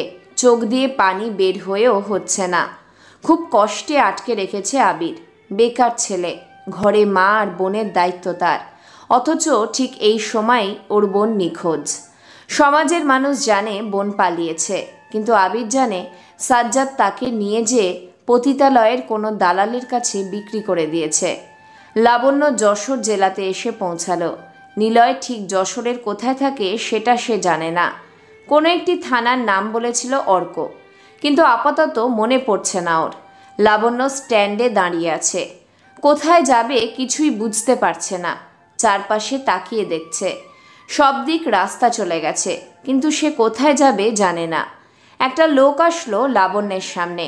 লাবণ্যের দিকে তাকিয়ে বলল, নতুন মনে হচ্ছে যশোর সিটিতে। কোথায় যাবেন বলুন, পৌঁছে দিব। আমার এখন প্রয়োজন নেই, যখন হবে তখন জানাবো। চলুন আমার সাথে, যেখানে যেতে চান ব্যবস্থা করে দেব। আমি তো পুলিশ, তাহলে এত নার্ভাস কেন হচ্ছি? লাবণ্য বলল, আচ্ছা চলুন। আপনি শুধু একটা নাম বলেন, পৌঁছে দেব। কথা বলতে বলতে লাবণ্যকে একটি ফাঁকা গলির মধ্যে নিয়ে আসলো। দুটো ছেলে ওদের পিছনে আসতে থাকে। লাবণ্য প্রথম লোকটাকে বলল, হয়তো দুটো ছেলে আমাদের ফলো করছে। লোকটা থেমে যায়। লাবণ্যের দিকে তাকিয়ে বলে, ওরা তো আমারই লোক, কাছে যা যা আছে সব দিয়ে দে। এ গলিতে 3টে খুন করেছি, তোকে দিয়ে 4 নাম্বারটা করতে না হয়। এর জন্য সোজাসুজি টাকা পয়সা যা আছে দে, আর যদি চিৎকার করিস তোর পেটে এখনই এটা চালিয়ে দেব। ব্যাগে আমার প্রয়োজনীয় জিনিস আছে। চুপ সালি, দে বলছি। লোকটা লাবণ্যের হাত থেকে ব্যাগটি কাটতে যায়। হাতাহাতি শুরু হয়। এক পর্যায়ে ছিনতাইকারী বিরক্ত হয়ে লাবণ্যের হাতে ছুরির আঘাত করে। লাবণ্য হাত চেপে ধরে নিচে বসে পড়তেই ওর ব্যাগ থেকে আইডি কার্ড, পুলিশ কমিশনারের কার্ড সব বের হয়ে আসে। ছিনতাইকারী সেগুলো দেখেই ব্যাগ না নিয়ে বলল, ওই বাদল পালারে, মাইয়া তো পুলিশ, মনে হয় আমাদের ধরতে আসছিল, প্ল্যান করে ছদ্মবেশে এসেছে, ভাগ ভাগ। তিনটে ছেলে দুই দিক দিয়ে জোরে দৌড়ে চলে যায়। লাবণ্য ব্যাগে সব কিছু ঢুকিয়ে কোনো রকম হেঁটে গলি থেকে বাইরে আসে। চারপাশে এত এত লোক, কেউ তাকে পাত্তা দিচ্ছে না। হাত কেটে রক্ত বের হচ্ছে অনেক। এভাবে চলতে থাকলে সে জ্ঞান হারিয়ে ফেলবে। কাউকে চেনে না, কিছুই বলতে পারছে না। কেউ এসে জিজ্ঞাসাও করছে না কি হয়েছে। হঠাৎ একটি সিএনজি এসে থামলো লাবণ্যের সামনে। বুড়ো একটা লোক বেরিয়ে বলল, কোথাও যাবেন আপনি? আমাকে একটা ভালো হসপিটালে নিয়ে যান প্লিজ। আচ্ছা, উঠে পড়েন, সেনে একটা হাসপাতাল আছে ভালো। ড্রাইভার লাবণ্যকে নিয়ে চলে যায় হাসপাতালের দিকে। হাসপাতালটা শহরের থেকে কিছুটা বাইরে, কিন্তু এখানেই যেন সব ভিড়। হাসপাতালের নাম BN Jessore city hospital. Driver হাসপাতাল নিয়েই কথা বলছে। ম্যাম, আমার কাছে রুমাল আছে, হাতটা বাইধা নেন, অনেক রক্ত বের হচ্ছে। সমস্যা নেই, এটা নতুন কোনো বিষয় না, ইনফেকশনের ভয়ে ডাক্তার দেখাতে হবে। আচ্ছা, পিথি আপা ভালো একজন ডাক্তার, ফ্রিতে আমাদের মতো লোকদের সেবা দিয়ে থাকে। আপনার পোশাক দেখে মনে হচ্ছে বড় লোক, তাই আপনার থেকে টাকা নেবে। সমস্যা নেই, আপনাকে সোজা ওনার রুমে নিয়ে যাইব। হাসপাতালটা ওনারই, অনেক ভালো একজন মানুষ, ওনার হাজব্যান্ডও ডাক্তার। আর কতক্ষণ লাগবে? সামনে তো হসপিটাল রেখে আসলাম। আর 5 মিনিট। বোঝেনি তো, যশোর সিটিতে ইজি বাইকের সিএনজিতে ভরপুর। আগে রিক্সা ছিল, কিন্তু কমাই দিছে। সরকার কইছিল রিক্সা বাতিল হইব। আচ্ছা তাড়াতাড়ি চালান। আপনার নাম কি? রতন শেখ, বয়স 43 হইছে, ছেলে মেয়ে বউ সব আছে, বাসা এইখানেই। অনেক বেশি কথা বলেন। কিছু সময় পর রতন গাড়ি নিয়ে থামে হসপিটালের সামনে। লাবণ্য পকেট থেকে 100 টাকার নোট বের করে বের হলো। হাত থেকে রক্ত যেন তখনও পড়ছে। লাবণ্য মনের দিক দিয়ে শক্ত হলেও শরীর যেন চলতে চাইছে না। বিএন সিটি হসপিটাল যশোরের মধ্যে প্রবেশ করলো। পিছন থেকে রতন বলল, ম্যাম, এত টাকা তো ভাড়া না, তাই ফেরত দিতে আসলাম। ভালো হইছে, আপনারা ভেতরে নিয়ে যাই, চলুন। বিথি আপার কাছে দেখাবেন হাত। লাবণ্য কিছু বলল না, সে এগিয়ে যেতে থাকে। আসতে এত দেরি করলে কেন? আর তোমার ফোন অফ দেখায়, কারণটা কি? ভাগ্যিস তুমি বুঝেছিলে আমি সময়ের আগেই এখানে আসব। আবির যে মায়ার পাশে বসলো। আবির জানে মায়া একবার দেখা করতে চাইলে সবার আগে মায়া এসে আবিরের জন্য অপেক্ষা করবে। আবির এত বলেছে, তবুও মায়া কখনো শোনেনি। একবার যদি বলে দেখা করার কথা, আবিরের দেখা করতেই হবে, না হলে মায়া সারাদিন কথা শুনিয়ে শুনিয়ে কান্না করবে। আবির, তোমার মুখটা শুকনো লাগছে কেন? এমনি। কিছু খাওনি? খেয়েছি। মিথ্যে বলছো আমাকে, আমি জানি তুমি খাওনি। সরে এসো এদিকে। আবির মায়ার দিকে একটু তাকালো। চোখ দুটো মায়ার ফোলা ফোলা হয়ে আছে, লালও হয়ে আছে। আবির মনে মনে বলল, মায়া কাঁদছিল কেন? কি হয়েছে ওর? আবির প্রশ্ন করেও করল না। মায়া ব্যাগ থেকে টিফিন বক্স বের করে মুখ খুলল। পোলাওয়ের গন্ধ আবিরের নাকে এসে পড়া শুরু করেছে। সরে আসো, হা করো দেখি। খাবো না আমি। আবির, মন খারাপ বুঝতে পারছি, তবে আগে খেয়ে নাও। তুমি খেয়েছো? আমি খেয়ে নেব। না, আগে তুমি খাও। খাইয়ে দাও। আবির হাত ধুয়ে মায়াকে খাইয়ে দিল। মায়াও আবিরকে খাইয়ে দিল। মায়া বলল, ইচ্ছে ছিল তোমাকে প্রতি বেলাতে খাইয়ে দিতে।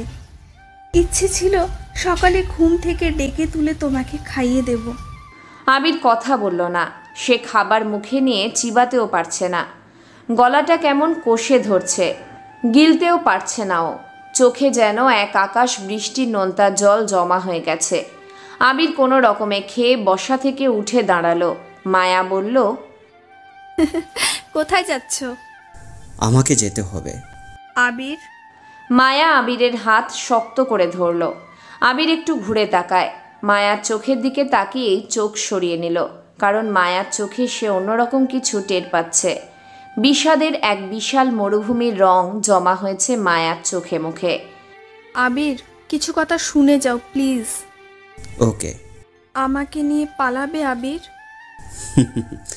পালাবো তাই না? পালানোর মতো অবস্থা থাকলে আজ কেন, অনেক আগেই তোমাকে নিয়ে পালাতাম। না আছে পকেটে টাকা, না আছে থাকার জায়গা, আর না কিছু করি আমি যে তোমাকে নিয়ে পালিয়ে গেলে কিছুই হবে না। কি অদ্ভুত না সবকিছু। আজকের পর তোমাকে আর ফোন দেব না, আর না দেব কোনো মেসেজ। দেখা করার বহু আগে এসে আর বসাও হবে না আমার।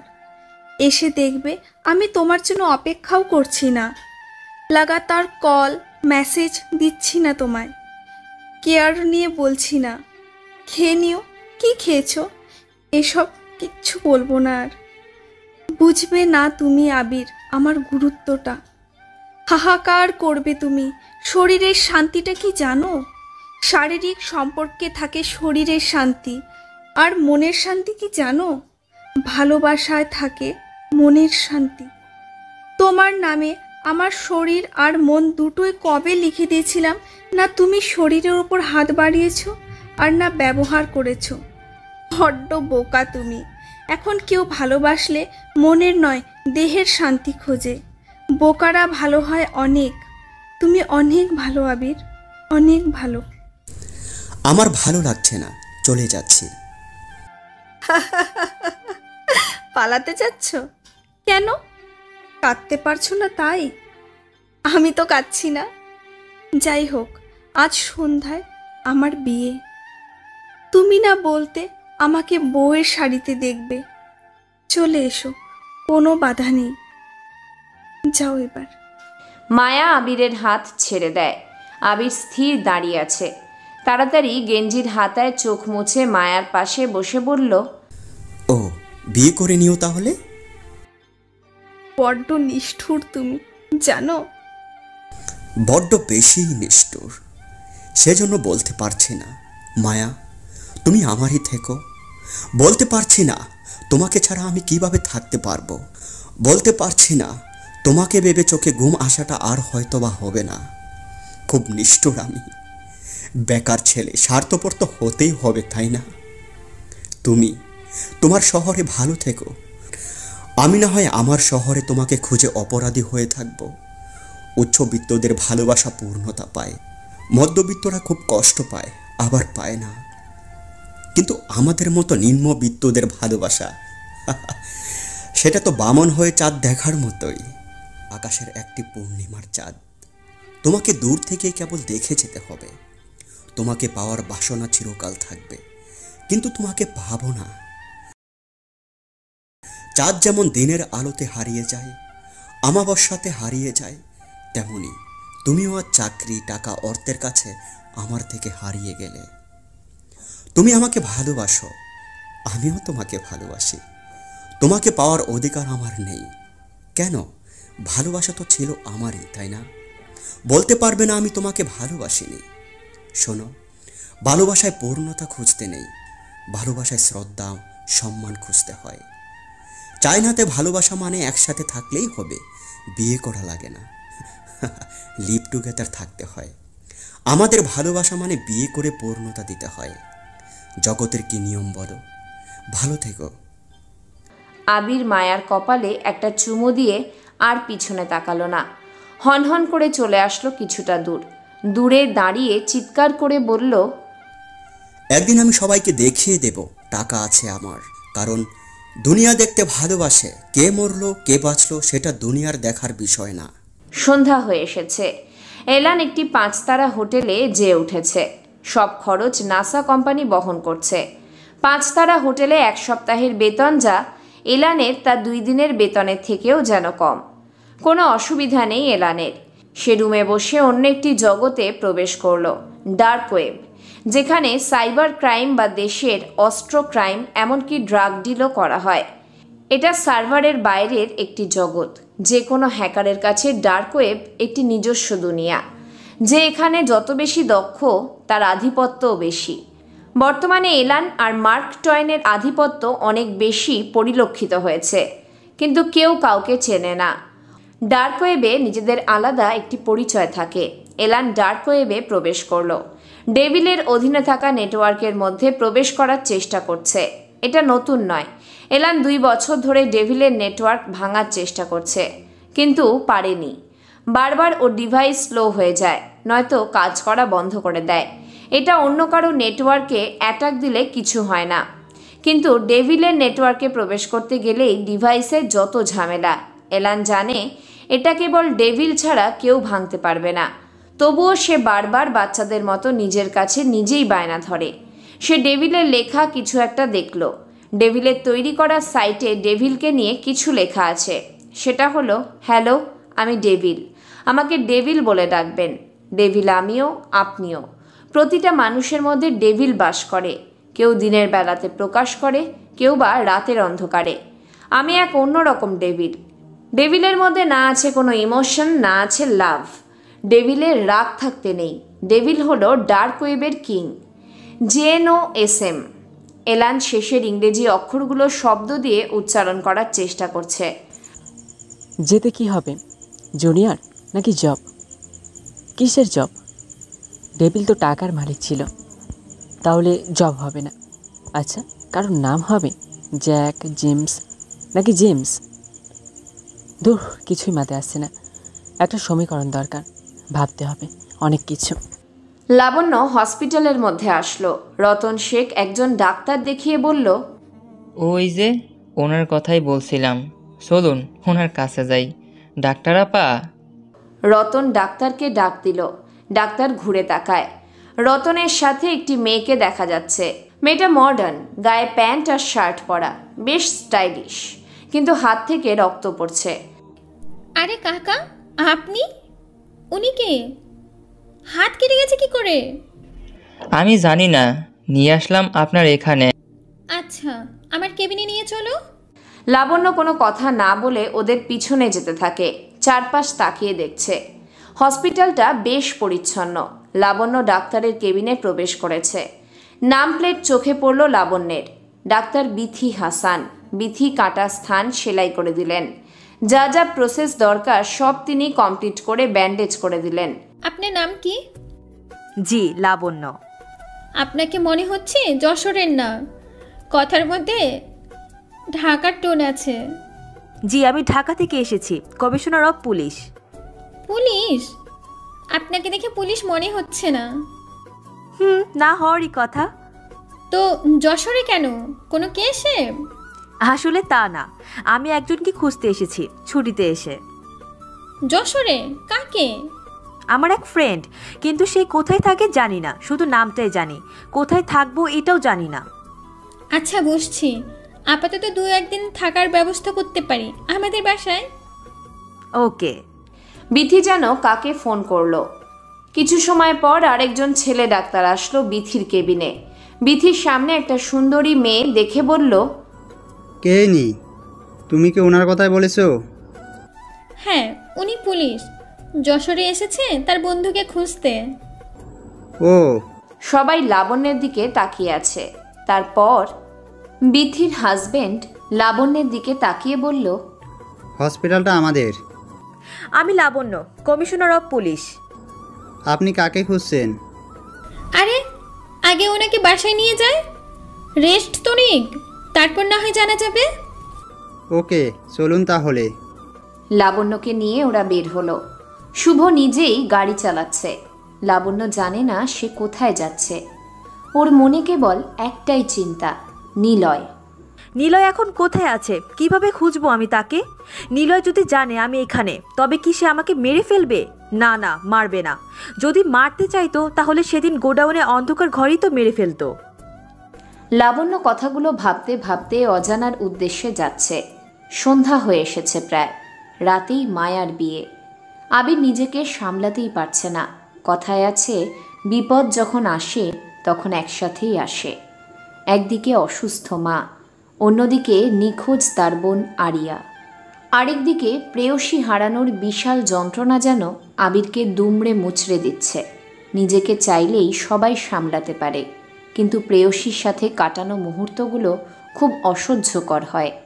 বারবার মনে পড়ে, আমি ছাড়া আমার ভালোবাসার মানুষকে অন্য কেউ টাচ করবে। বারবার তার মায়ার কথাগুলো মনে পড়ে।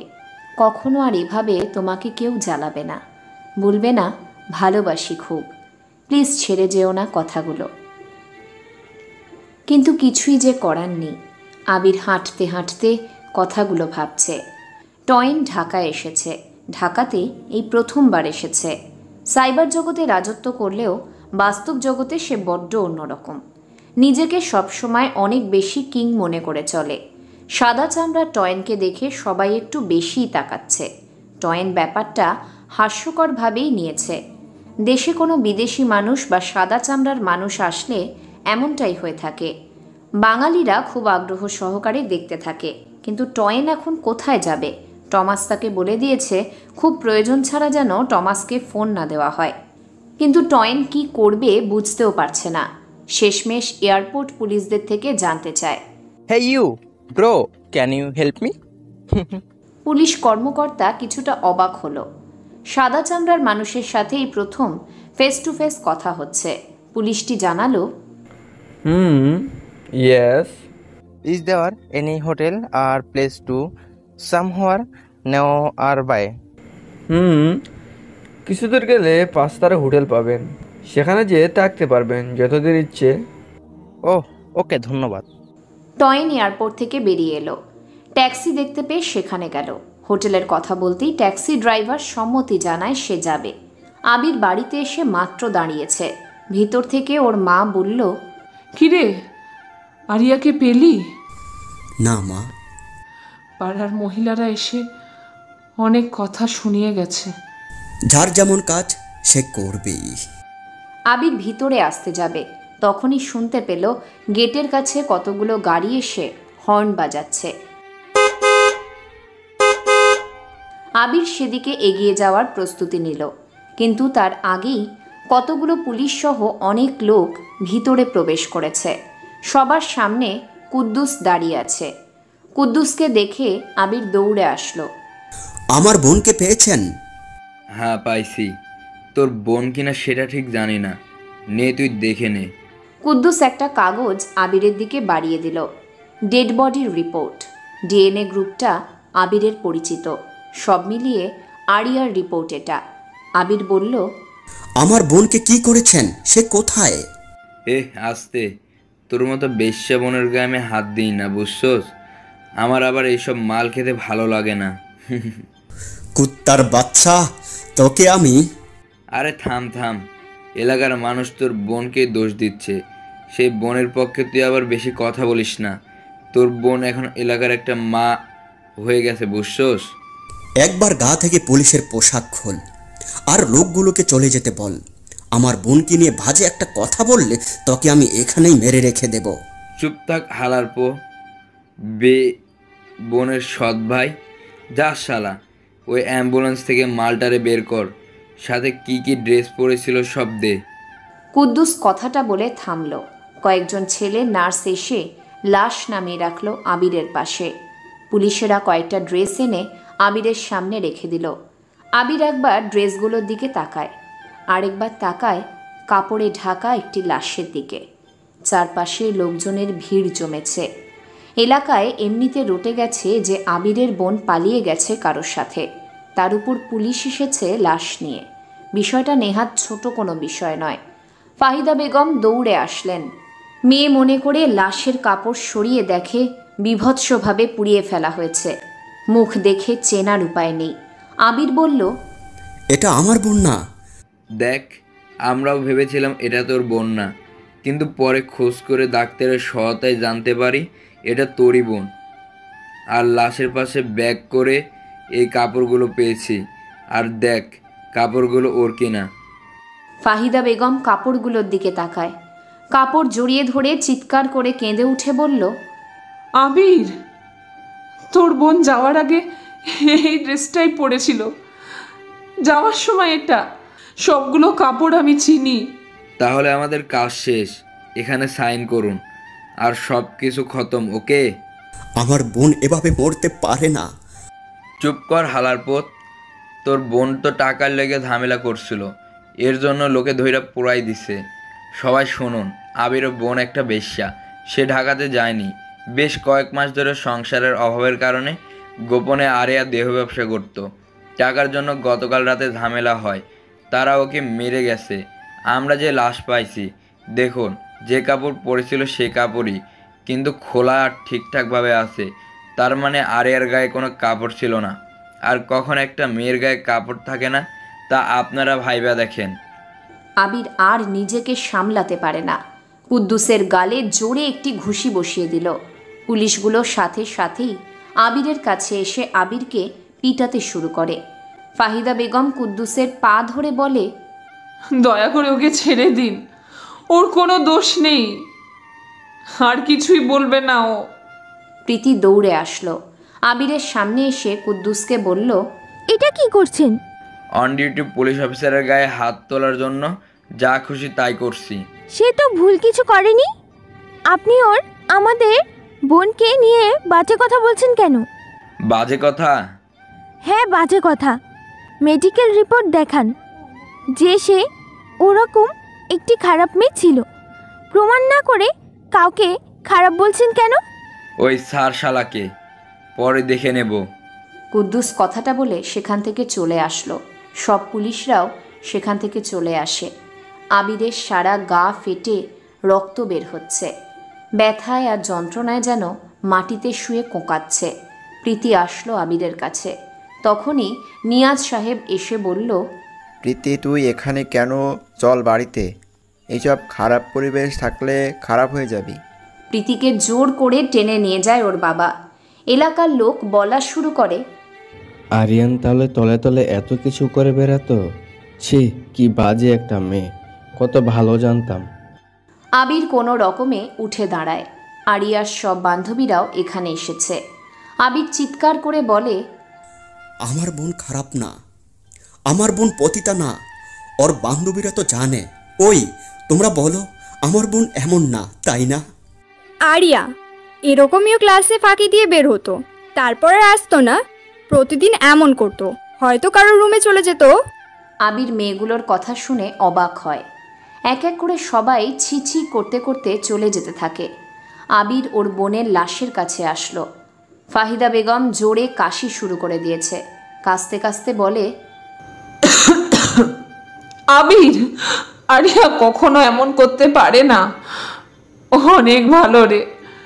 সবাই মিথ্যে কথা বলছে, তাই না? হ্যাঁ মা, আমি জানি। ফাহিদা বেগম জোরে জোরে কাশছে, কাশির সাথে রক্ত পড়ছে। হঠাৎ খুব গতিতে বৃষ্টি শুরু হলো। আবির ওর পুড়ে যাওয়া বোনের লাশের দিকে তাকিয়ে আছে। পাশেই ওর মা ফাহিদা বেগম আরিয়াকে জড়িয়ে শুয়ে আছে মুখ নিচু করে। ফাহিদা বেগম কাশছেন না। আবির ওর মাকে ডাকলো, মা তুমি চুপ কেন? তুমি ভিতরে যাও, মা কথা বলো। ফাহিদা বেগমের থেকে কোনো প্রকার শব্দ আসছে না। আবির হাঁটু ভাঁজ করে বসে বোনের দিকে তাকালো এক পলক। তারপর মায়ের গায়ে হাত দিতেই ফাহিদা বেগম টলে পড়ে গেল। মুখে একগাদা রক্ত লেগে আছে, সাদা কাপড়ে রক্ত ভরে গেছে। আবির বুঝে যায় কাস্তে কাস্তে এত রক্ত ঝরিয়েছে ওর মা। আবির লাফ দিয়ে ওর মায়ের কাছে গেল। মায়ের হাত ধরে জোরে জোরে কয়েকবার ডাকলো, মা, মা, এই মা। ফাহিদা বেগম চোখ বন্ধ করে শুয়ে আছে মাটিতে। আবির বুঝে যায় ওর মা আর নেই। আবির মাথা জড়িয়ে ধরে বুকে নিল। বৃষ্টির পানির গতির থেকেও যেন আবিরের চোখের পানির গতি অঝরে ঝরে পড়ছে। কাল থেকে আবির ঠিকভাবে কাঁদেনি। বোনের চিন্তা সারা দিন ওকে তাড়িয়ে বেরিয়েছে। একদিকে মায়া, আরেকদিকে ওর বোনের লাশ, তারপর ওর মায়ের লাশ। সব কিছু আবিরের অনুভূতিগুলোকে চরমভাবে বিপর্যস্ত করে দিয়েছে। আবির কথা বলতে পারছে না। চারপাশে তাকালো, কেউ নেই ওর পাশে। বাড়িতে সে একা, পাশে দুটো লাশ। যাদেরকে সে অনেক ভালোবাসে তাদের লাশ পড়ে আছে। এলান একটি হোয়াইট বোর্ড কিনে এনেছে, কিন্তু মার্কার পেন আনেনি। যখন সে রুমের দরজা খুলে বের হয় তখনই দেখে ওরই মতো একজন বিদেশি সামনের রুমের মধ্যে প্রবেশ করছে। এলান কিছুক্ষণ অবাক হয়ে তাকায়। এই হোটেলে সে উঠেছে বিকেলের আগে, আরেকজন বিদেশি উঠল সন্ধ্যার পরে। কেউ? টয়েনও আর চোখে এলানের দিকে তাকালো। টয়েন মনে মনে বলল, বাংলাদেশে আমারই মতো আরেকজন। কি ব্যাপার, সে এখানে কেন? টয়েন ভিতরে চলে যায়। এলান ওর কাজের জন্য নিচ থেকে পেন চেয়ে আনে। হোয়াইট বোর্ডে এলান ওই অক্ষরগুলো লিখল, JNOSM। এলান প্রথম অক্ষর নিয়ে কতগুলো ছক বানিয়ে ফেলল। প্রথম ছকে জে দিয়ে জায়গার নাম সাজালো, তারপর নামের লিস্ট সাজালো, এরপর খাবারের, ডিভাইসের, মানে সন্দেহ হয় এমন কোনো কিছুই বাদ রাখেনি এলান। প্রথমে খাবারের নাম বাদ দিতে থাকে। এভাবে 3-4 ঘন্টা বসে থেকে এলান বলল, আচ্ছা, ডেভিল তো বাংলাদেশি, তাহলে এই অক্ষর দিয়ে জায়গার নাম হবে না তো? প্রথম অক্ষর দিয়ে বাংলাদেশের সব স্থানে জায়গার নাম খুঁজে বের করল। প্রতিটা বিভাগের নাম লিখল এলান, কিন্তু কোনো বিভাগের নাম জে দিয়ে শুরু হচ্ছে না। এলান বিরক্ত হয়ে ফোন বিছানায় আছাড় মারল। ল্যাপটপ অন করল ও। বেশ কয়েক মাস আগে একটি ভাইরাস বানিয়েছিল এলান, নাম দিয়েছিল থ্রোনস। থ্রোনস ভাইরাসটি ডার্ক ওয়েবে খুব রেয়ার। ভাইরাসটি পাওয়ার জন্য এলানের সাইটে বহুবার অ্যাটাক করা হয়েছিল। সহজ করে বলি, ক্ল্যাশ অফ ক্ল্যান গেমে এক একটা টাউন হলে সার্চ দিয়ে অ্যাটাক দিতে হয়, তেমনি এলানেরও সাইটে ওরমভাবে অ্যাটাক করা হয়েছিল। কোনো টাউন হলে archer tower, string tower, wizard tower, বিভিন্ন বোম, এরকম protect time cyber control system আছে যারা এক একটি সাইট রক্ষা করে থাকে। তবে এলান যেন একটু বেশি আপডেটেড ছেলে। ওর সাইট মুক্ত করে দিয়ে প্রোটেকশন হিসেবে কতগুলো ইউনিক ভাইরাস ছেড়ে দিয়েছে। লোভ লাগানোর মতো থ্রোনস বানিয়ে রেখেছে, আর থ্রোনসের চারপাশে রেখে দিয়েছে নানা রকম ইউনিক ভাইরাস। সবাই ভাবে থ্রোনসকে এখনই পাবে, আর সেজন্য অ্যাটাক করে নিতে আসে। আর থ্রোনসের সাথে থাকা বাকি ভাইরাসগুলো ওই সব ডিভাইস বা অন্যদের সাইটে সহজে প্রবেশ করে সব কিছু নষ্ট করে দিতে থাকে। তখন বাকিদের যেন আমও যায় ছালাও যায় অবস্থা হয়ে পড়ে। এতদিন থ্রোনসের কথা সে ভুলেই গিয়েছিল। মূলত থ্রোনসের কাজ হলো বিশাল সাইবার সিকিউরিটি সিস্টেম অ্যালার্ট থাকলেও থ্রোনস চুপিসারে যে সেই সব প্রোটোকলে এমনভাবে নিজের বিস্তার ছড়ায় তখন তাদের কাজ করা বন্ধ হয়ে যায়, আর সহজে এলান কারো সাইটটাই হ্যাক করে নিতে পারে। মানে ডেভিল তো ছিল এক ডেঞ্জারাস, এলিয়েন মানে এলান যেন তার থেকেও ডেঞ্জারাস। ভাইরাস বানিয়ে মানুষের নিজস্ব সাইট নিজের কাছে নিয়ে চলে আসছে। এলান থ্রোনসকে আজ নিজের জন্য ব্যবহার করবে। ডেভিলের ব্যক্তিগত সাইটে আজকে থ্রোনসকে প্রবেশ করাবে। থ্রোনস সিকিউরিটি ভাঙতে সক্ষম হবেই, আর যদি সে জানতে পারে একবার ডেভিল আসলে কে, তাহলে সহজেই ডেভিলকে নিয়ে সে চলে যেতে পারবে। রাত 10টা বাজে। অনেক কষ্টে লাশগুলো দাফন করেছে আবির। বারান্দায় বাঁশের খুঁটির সাথে হেলান দিয়ে বসে আছে আবির। চোখ দিয়ে এখন আর ওর পানি পড়ছে না। প্রিয় মানুষদের মুখগুলো চোখের সামনে ভাসছে আবিরের। হঠাৎ মায়ার কথা মনে পড়ল ওর। সে ভেজা শরীরে বের হয়ে আসলো। মায়াকে খুব দেখতে ইচ্ছে করছে আবিরের। খুব বেশি চিন্তায় থাকলে আবির যদি মায়াকে দেখত তবে চিন্তাটা অনেক কমে যেত। এজন্য সে মায়াকে দেখার উদ্দেশ্যে বেরিয়ে পড়ে। লাবণ্য বিশাল একটি বাড়িতে এসেছে। বাড়িতে তেমন কাউকেই দেখেনি ও। সেই বিকালে এসেছিল, কিন্তু একটি বাচ্চা, একজন বয়স্ক লোক, একজন মহিলাকে দেখেছে লাবণ্য। এত বড় বাড়িতে মাত্র 4-5 জন লোক। লাবণ্য নিলয়কে নিয়ে ভাবা শুরু করেছে। কোথায় পাবে তাকে? নাও জানে নিলয় কোথায়, আর না জানে নিলয় কোন জায়গাতে থাকে। ঠিকানা কি, কিভাবে যাবে? লাবণ্য পাইচারি করতে করতে দরজায় কড়া নাড়ার শব্দ শুনতে পেল। ভিতর থেকে জিজ্ঞাসা করল, কে? আমি বিথি, দরজা খোলো। ওহ আপু, আচ্ছা। দরজা খুলে দেয়। বিথি বলল, খাওয়ার সময় হয়ে গেছে, আমার ভাই আসছে তোমার সাথে দেখা করবে। ও তো বাড়িতে ছিল না, চলো এখন যাই। না আপু থাক, আমি বাইরে থেকে খেয়ে নিব। কি বলো তুমি? তুমি এখন আমাদের আত্মীয়, চলো। লাবণ্যকে নিয়ে বিথি আসতে থাকে। লাবণ্যের হাত ধরে তিনি নিচে খাবার টেবিলের দিকে নিয়ে যাচ্ছে। লাবণ্যের এসবে কোনো মন নেই। সে একাধারে নিলয়ের কথা ভাবছে। কোথায় নিলয়? তারপর ঝমঝমিয়ে বৃষ্টি হচ্ছে। আবির দৌড়াচ্ছে, উদ্দেশ্য মায়াকে একটু দেখা। সে ভুলে যায় বিকালের কথাগুলো। আবির ভুলে যায় মায়ার বিয়ের কথা। মন ভালো হওয়ার নেশায় আবির দৌড়াচ্ছে। মায়াকে সব কিছু খুলে বলতে হবে ওর। আবির দৌড়াতে দৌড়াতে মায়াদের 3 তলা বাড়ির সামনে এসে দাঁড়ালো। বেশ চমৎকার করে সাজানো হয়েছে পুরো বাড়ি। কোনো স্থানেই যেন বাকি নেই লাইটিং সিস্টেম চালু করতে। আবির বাড়ির সামনে এসে দাঁড়ালো, পরিচিত কড়ুই গাছের নিচে। এখানে দাঁড়িয়ে কতবার যে মায়াকে তার ব্যালকনিতে দাঁড়িয়ে থাকতে দেখেছে। আবির ব্যালকনির দিকে তাকায়। ঘরটা অন্ধকার লাগছে। হঠাৎ মনে পড়ে যায় বিকেলে বলা মায়ার কথাটা। আবির, আজ আমার বিয়ে। বউ সাজে একবার দেখতে এসো। তোমার ইচ্ছে ছিল আমাকে বউ সাজে দেখতে কেমন লাগে। আবির বড় একটি ঢোক গিলল। বুকটা হঠাৎ কেমন যেন মোচড় দিতে শুরু করেছে। চারপাশটা কেমন যেন ওর কাছে বেশ অপরিচিত লাগছে। হঠাৎ গাড়ির শব্দ শোনা যায়। দারোয়ান গেট খুলে দিল। কতগুলো গাড়ি স্লো স্পিডে বের হতে থাকে। 3টে গাড়ির পর একটি সাদা রঙের গাড়ি বের হয়েছে। গাড়িটা ফুল দিয়ে সাজানো। আবির গাড়ির ভিতরে তাকায়। মাহমুদ সাহেব গাড়িটা দাঁড় করিয়েছে। গাড়ির মধ্যে লাইট জ্বলে উঠল। মায়া বসে আছে। পাশে একটা ছেলে বর সেজে বসে আছে। মায়ার গায়ে বেনারসি। আবির এক দৃষ্টিতে তাকিয়ে আছে। মাহমুদ সাহেব ডাকলো মায়াকে। মায়া সেদিকে তাকালো। নিজের বাবার সাথে কিছু সময় কথা বলে মায়া ঘুরে তাকায়। যখনই ঘোমটা তুলতে যাবে বাইরে দৃষ্টি যায় মায়ার। কড়ুই গাছের নিচে ঠায় দাঁড়িয়ে দুটো নিষ্পলক চোখ মায়ার মুখের দিকে তাকিয়ে আছে। ছ্যাঁত করে উঠল মায়া আর আবিরের বুকটা। আবির কয়েক সেকেন্ড তাকিয়ে থাকে মায়ার দিকে। মনে মনে বলল, ঈশ্বর মানুষকে কিছু বা না দিক, দুটো জিনিস খুব বেশিই দিয়েছে। অন্যের কষ্টে মজা পাওয়ার স্বাদ আর মানিয়ে নেওয়ার বিশাল ক্ষমতা। আবির আর দাঁড়ালো না, হাঁটা শুরু করেছে। গাড়িগুলো 1 মিনিট পর ছাড়া আরম্ভ করলো। আবিরকে ছাড়িয়ে পাশ কেটে এক এক করে চলে যাচ্ছে।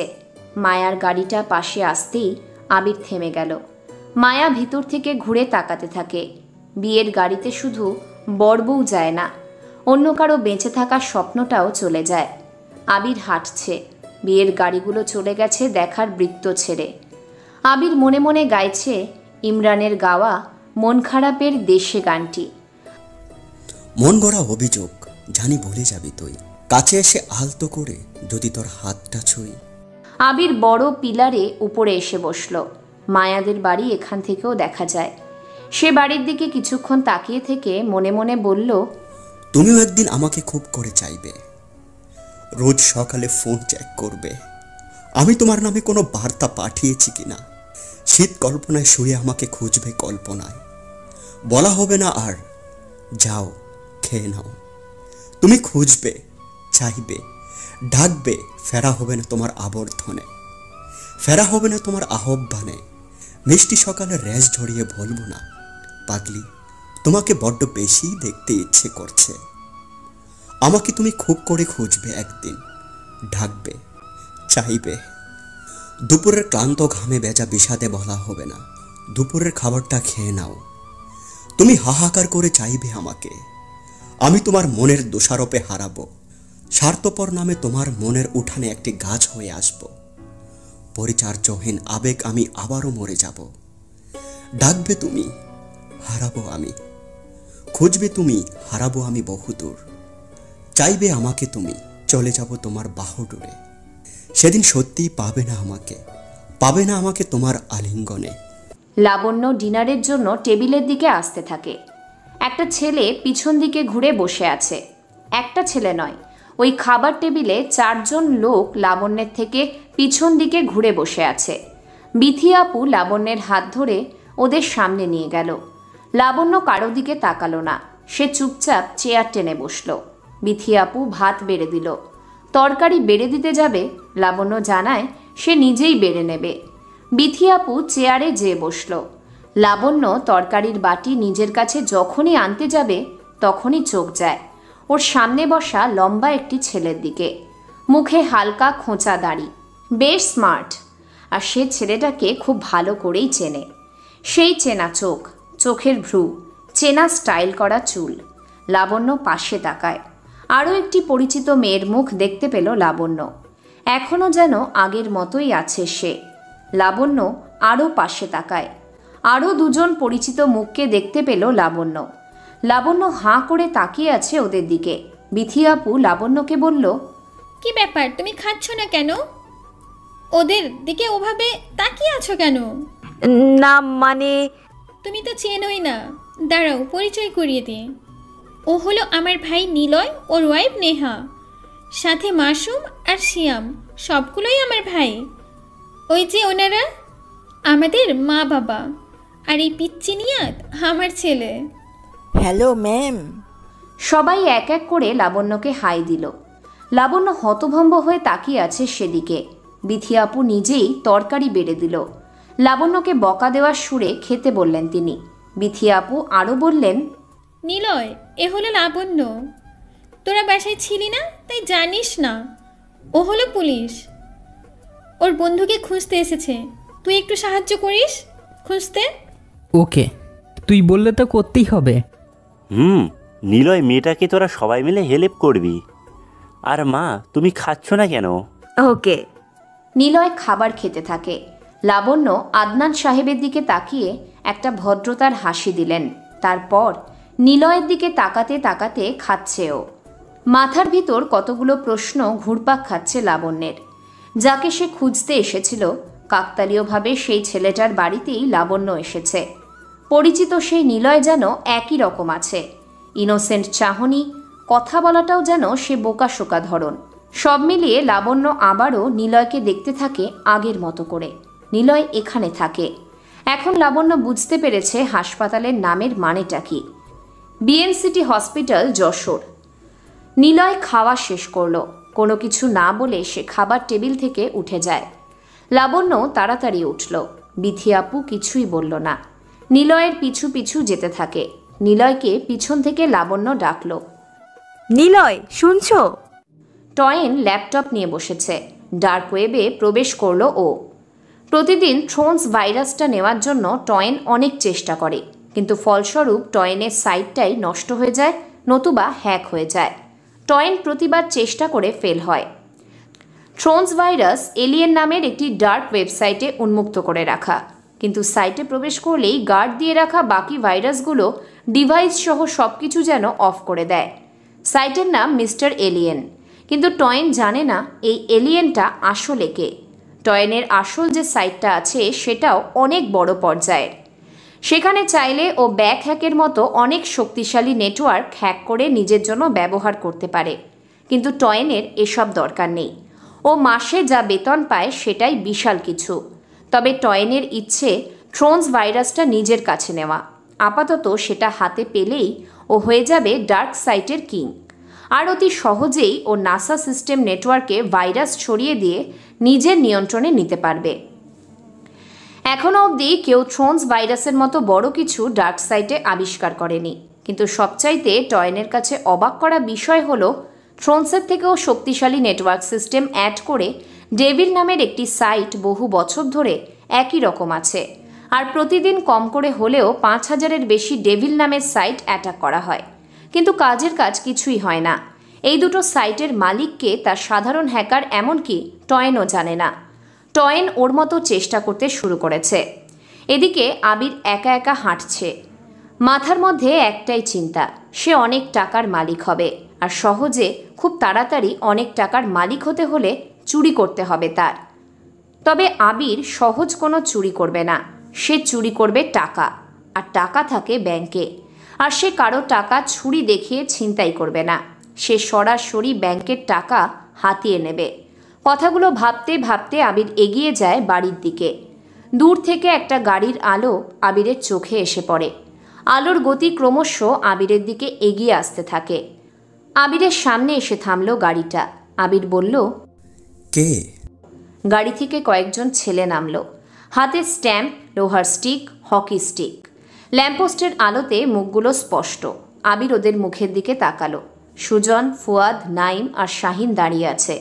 ওদেরকে দেখে আবির বলল, তোরা ভালোই করেছিস। তোদেরকে মারাটা আমার নেশা হয়ে গিয়েছে। আগেই চলে এসেছিস। আমার বোনকে শাস্তি দিস নাই? চুপ সালা, আমার বাবা কি বলে জানিস?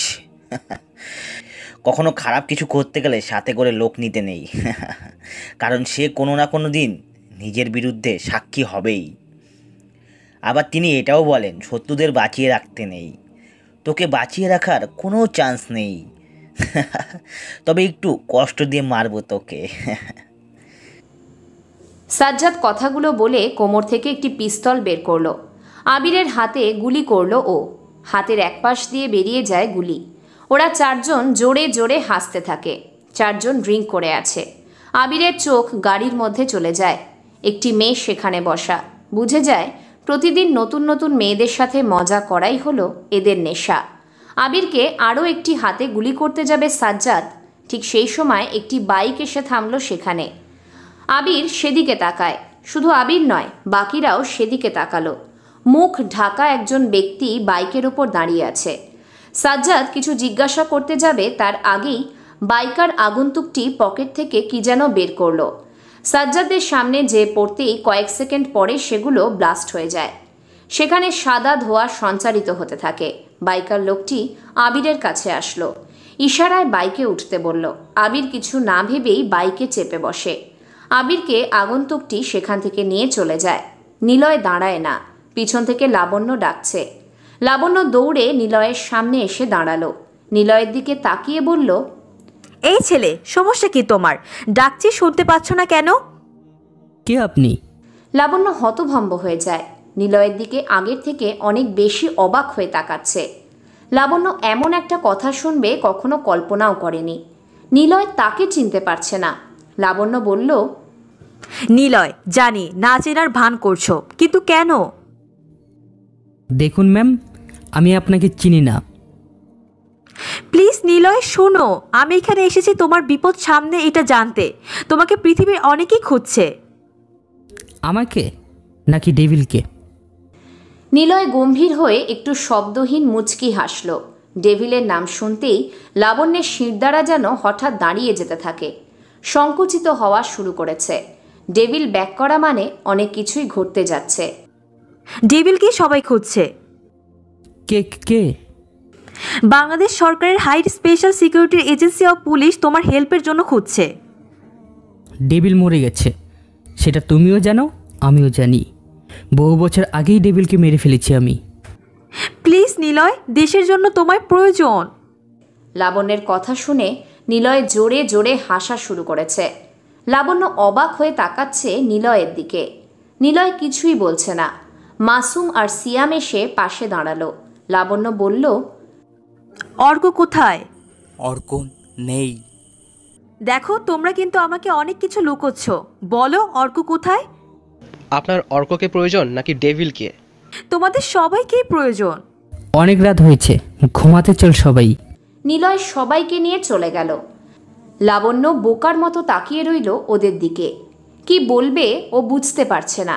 যার জন্য সে এত দূর এসেছে সে এখন চিনতেই পারছে না। লাবণ্যের ফোনে মেসেজ আসে। অচেনা একটি নাম্বার। সে চেক করল। লাবণ্য, আমি স্পেশাল সিকিউরিটি থেকে রিশান স্যারের সহকারী বলছি। ভাবছেন আপনার নাম্বার কোথায় পেয়েছি? বাংলাদেশের সব কর্মকর্তা থেকে শুরু করে মন্ত্রী, রাষ্ট্রপতি, এমনকি ছোট হাবিলদারের নাম্বারও আছে। যা বলার জন্য মেসেজ করা।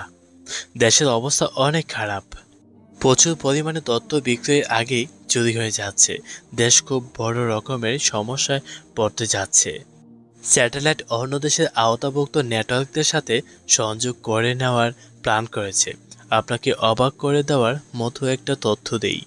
সেটা হলো মহাকাশেরও স্যাটেলাইটের মাধ্যমে ক্লাইম চলছে। আটকাতে পারছি না আমরা মাঝখানে পড়ে গিয়েছি। আমাদের সব সাইবার পুলিশ টিম হার মেনে যাচ্ছে। থ্রোনস নামে একটি ভাইরাসকে কেউ আটকাতে পারছে না। যে আটকাতে যাচ্ছে সেই ধরাশয় হচ্ছে। ডেভিলকে চাই আমাদের। আপনি জানেন ডেভিলই এটা পারবে। নাসা সাইবার হ্যাকারের সাথে আমরা কোনো দিনও পেরে উঠব না। ডেভিলকে আমাদের চাই, দরকার হলে ডেভিলকে নাসাদের বিরুদ্ধেও কাজ করতে হবে। লাবণ্য মেসেজটি পড়ে সামনে তাকায়। নিলয়েরা নেই সেখানে। নিলয় ছাদে এসে দাঁড়িয়েছে। পিছনে নেহা, মাসুম আর সিয়াম দাঁড়িয়ে আছে।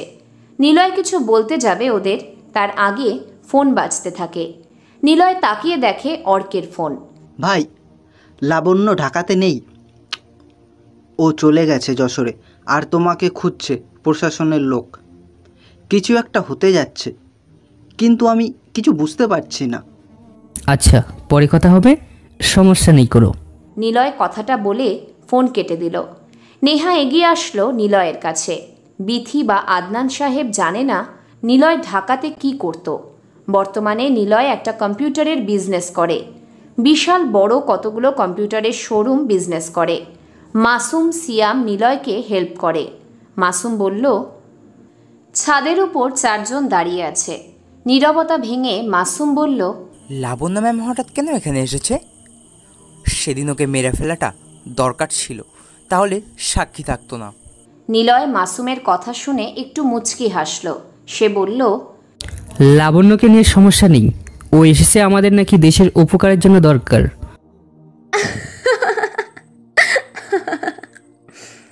দরকার?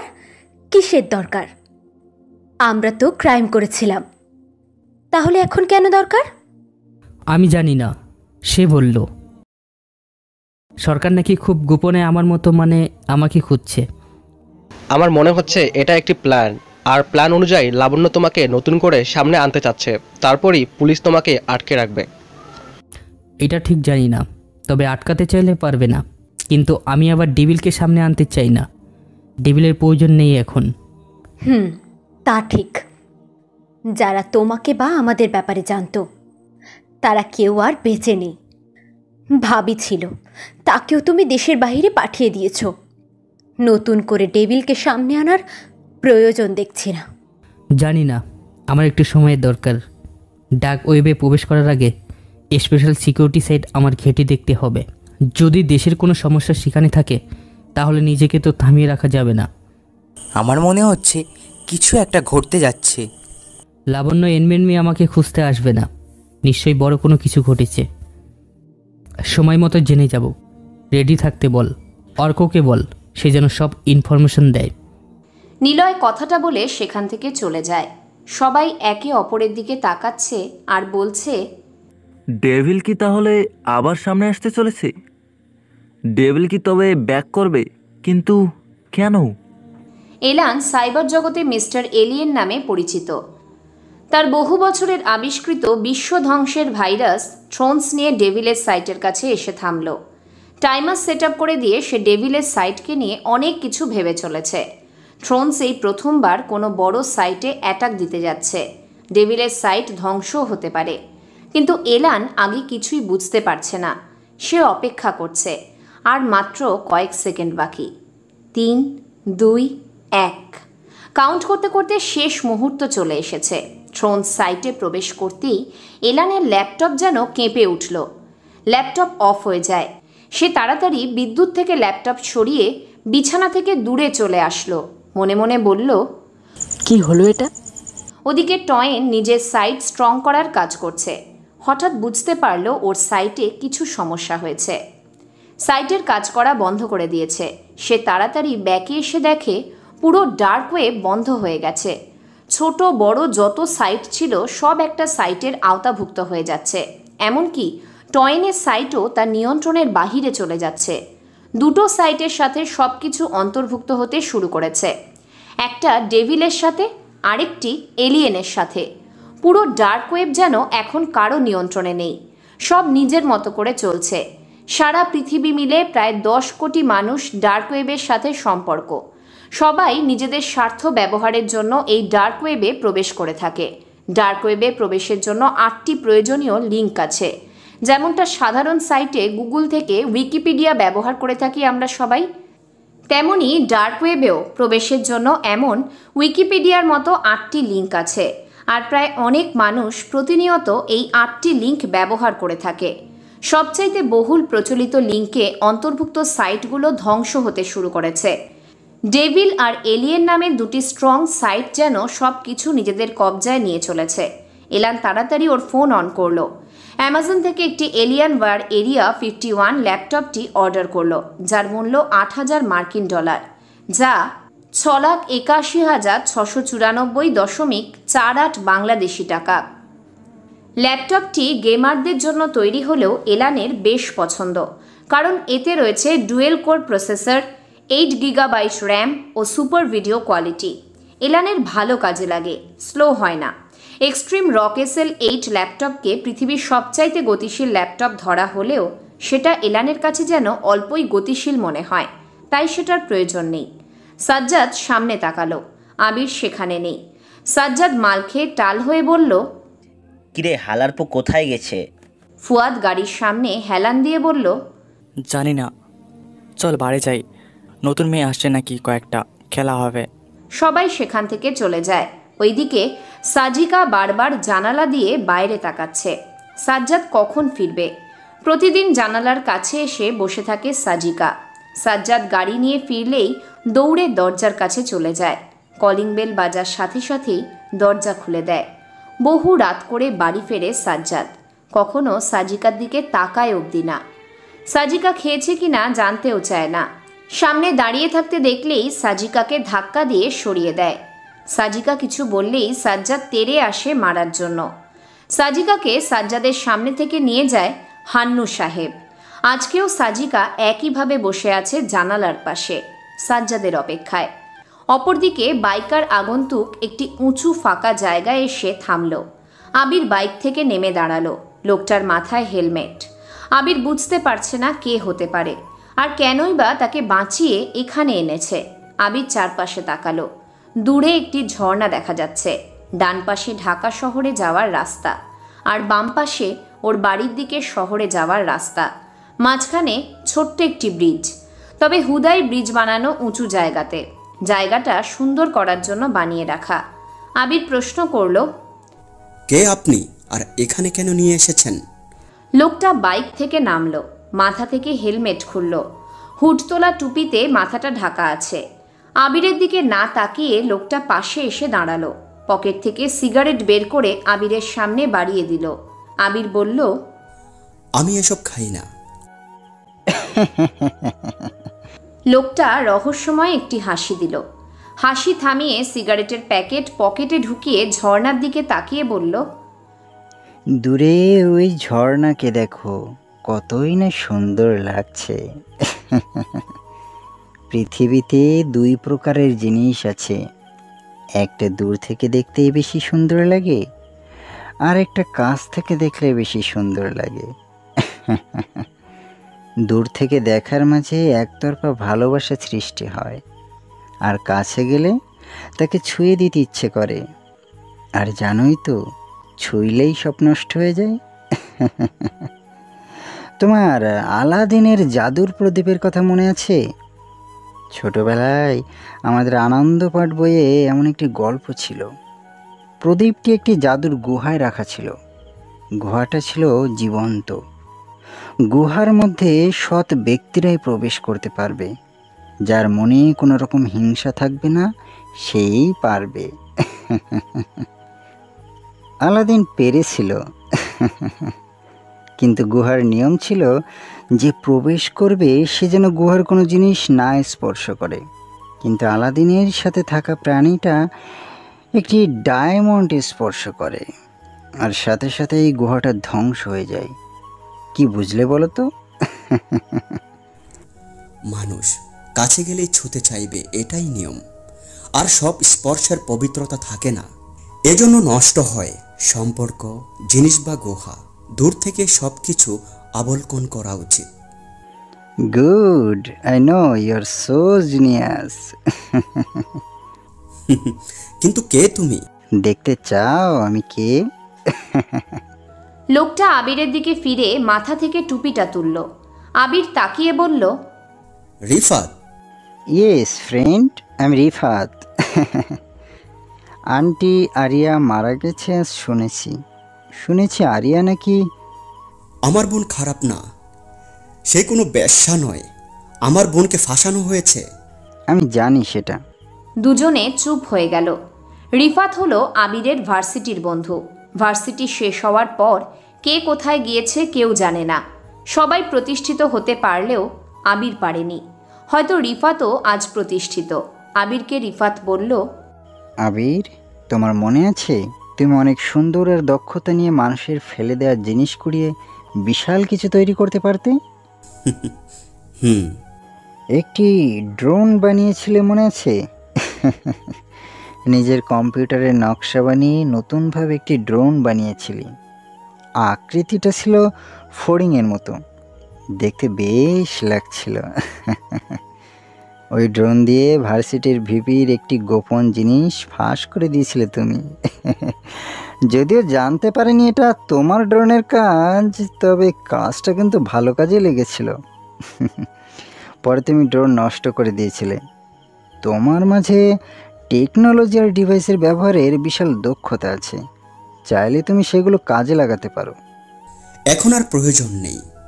জীবনের সবচাইতে বেশি প্রয়োজনীয় প্রিয়জনদের আজকেই হারিয়ে ফেলেছি।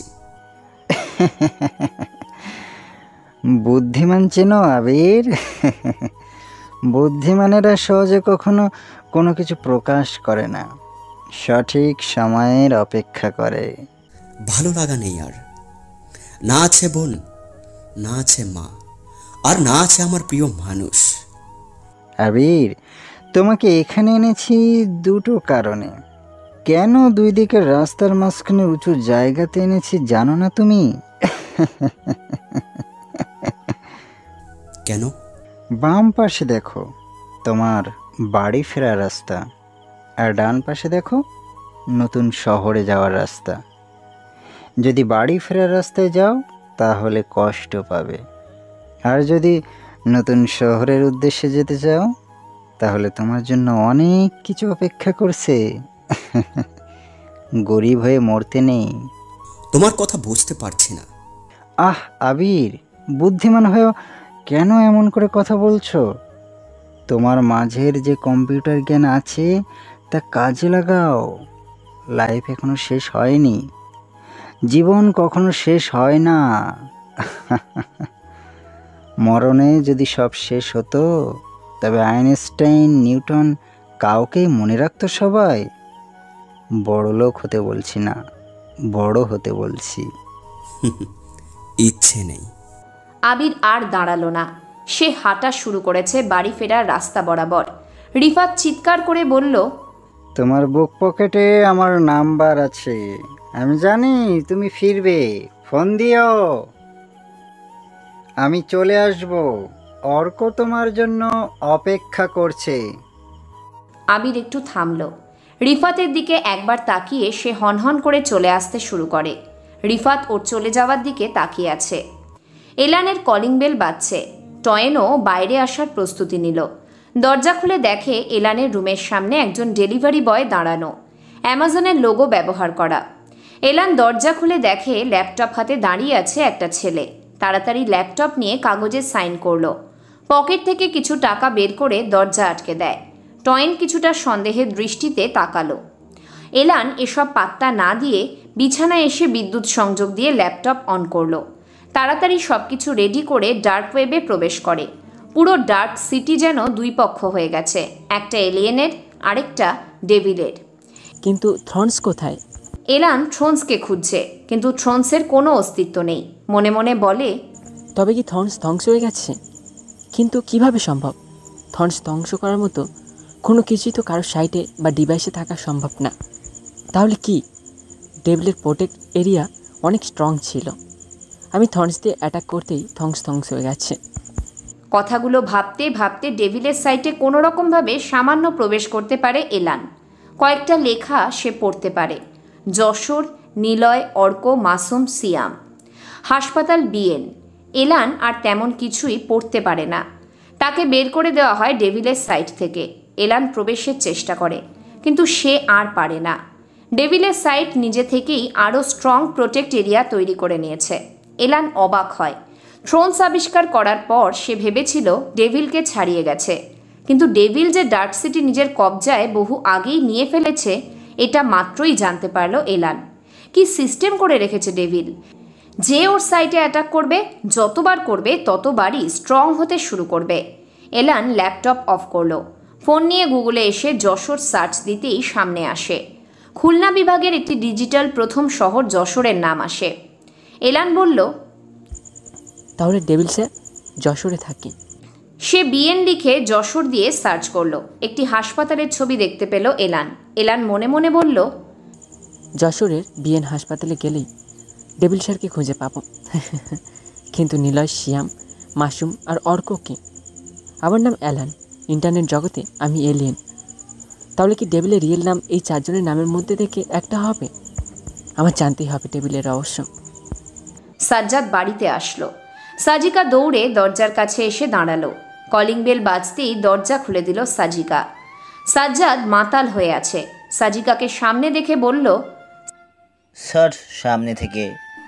এত রাত করে ফিরলে? কখন থেকে তোমার জন্য অপেক্ষা করছি। তোকে বলছিলাম অপেক্ষা করতে। সাজ্জাদ গা থেকে কোট খুলে সাজিকার মুখের উপর ছুঁড়ে মারল। সাজিকা বলল, প্রতিদিন কেন এত রাত করে ফেরো? আমি তোমার অপেক্ষায় বসে থাকি। তোকে কৈফিয়ত দিতে হবে আমার? আমি তোমার স্ত্রী। তো তোমাকে অনেক কিছু বলা উচিত। তুমি আর বাইরে রাত করে থাকবে না। সাজ্জাদ এমনিতে নেশার ঘরে ছিল। সাজিকার এমন কথা শুনে কষে একটা চড় দেয় গালে। সাজিকা কাঁদতে থাকে। সাজ্জাদ বলতে থাকে, মা, তোর কথা মতো আমি চলবো? বল, তোকে মেরে ফেলবো আমি? আমার উপর কোনো অধিকার দেখাবি না। সাজ্জাদ কথাটা বলে সাজিকার গাল টিপে ধরে। হান্নু সাহেব দৌড়ে আসে। সাজ্জাদের থেকে সাজিকাকে ছাড়িয়ে নেয়। সাজ্জাদের গালে একটা চড় দিয়ে বলল, ও তো ঠিকই বলছে। বাবা, তুমি আমাদের মধ্যে আসবে না। চুপ কর। সবসময় মাথায় রাগ নিয়ে চলবি না। রাগের মধ্যেও হেসে কাজ করবি। সবসময় রাগ প্রকাশ করতে নেই। এসব কথা আমার ভালো লাগছে না। সাজ্জাদ নিজের ঘরের দিকে চলে যায়। সাজিকা সেদিকে যেতে থাকে। হান্নু সাহেব বলল, তোমার এখন যাওয়ার দরকার নেই। ও নেশার ঘরে আছে, তোমাকে মারতেও পারে। আসো আমার সাথে। সাজিকাকে হাত ধরে নিয়ে যায় হান্নু সাহেব তার রুমে। দরজা আটকে দেয়। হাত থেকে সাজ্জাদের কোটটা নিয়ে সোফাতে রাখলো। সাজিকার হাত ধরে টেনে বিছানায় ফেলে দেয়। ওড়নাটা বুকের উপর থেকে তুলে নিয়ে ফ্লোরে ফেলে দিল। সাজিকা কিছুই বলে না, কারণ এটা নতুন কিছু নয়। সাজ্জাদের বিয়ের মাসখানেক পরেই সাজ্জাদের অগোচরে ওর নিজের বাবা তার নিজের বৌমার সাথে প্রতিনিয়ত এটাই করে এসেছে। সাজিকা কিছুই বলতে পারে না। তারপর গল্পটি যদি ভালো লেগে থাকে অবশ্যই কমেন্ট এবং শেয়ার চাই। আর হ্যাঁ, খুবই তাড়াতাড়ি নেক্সট সিজন আসতে চলছে। ধন্যবাদ।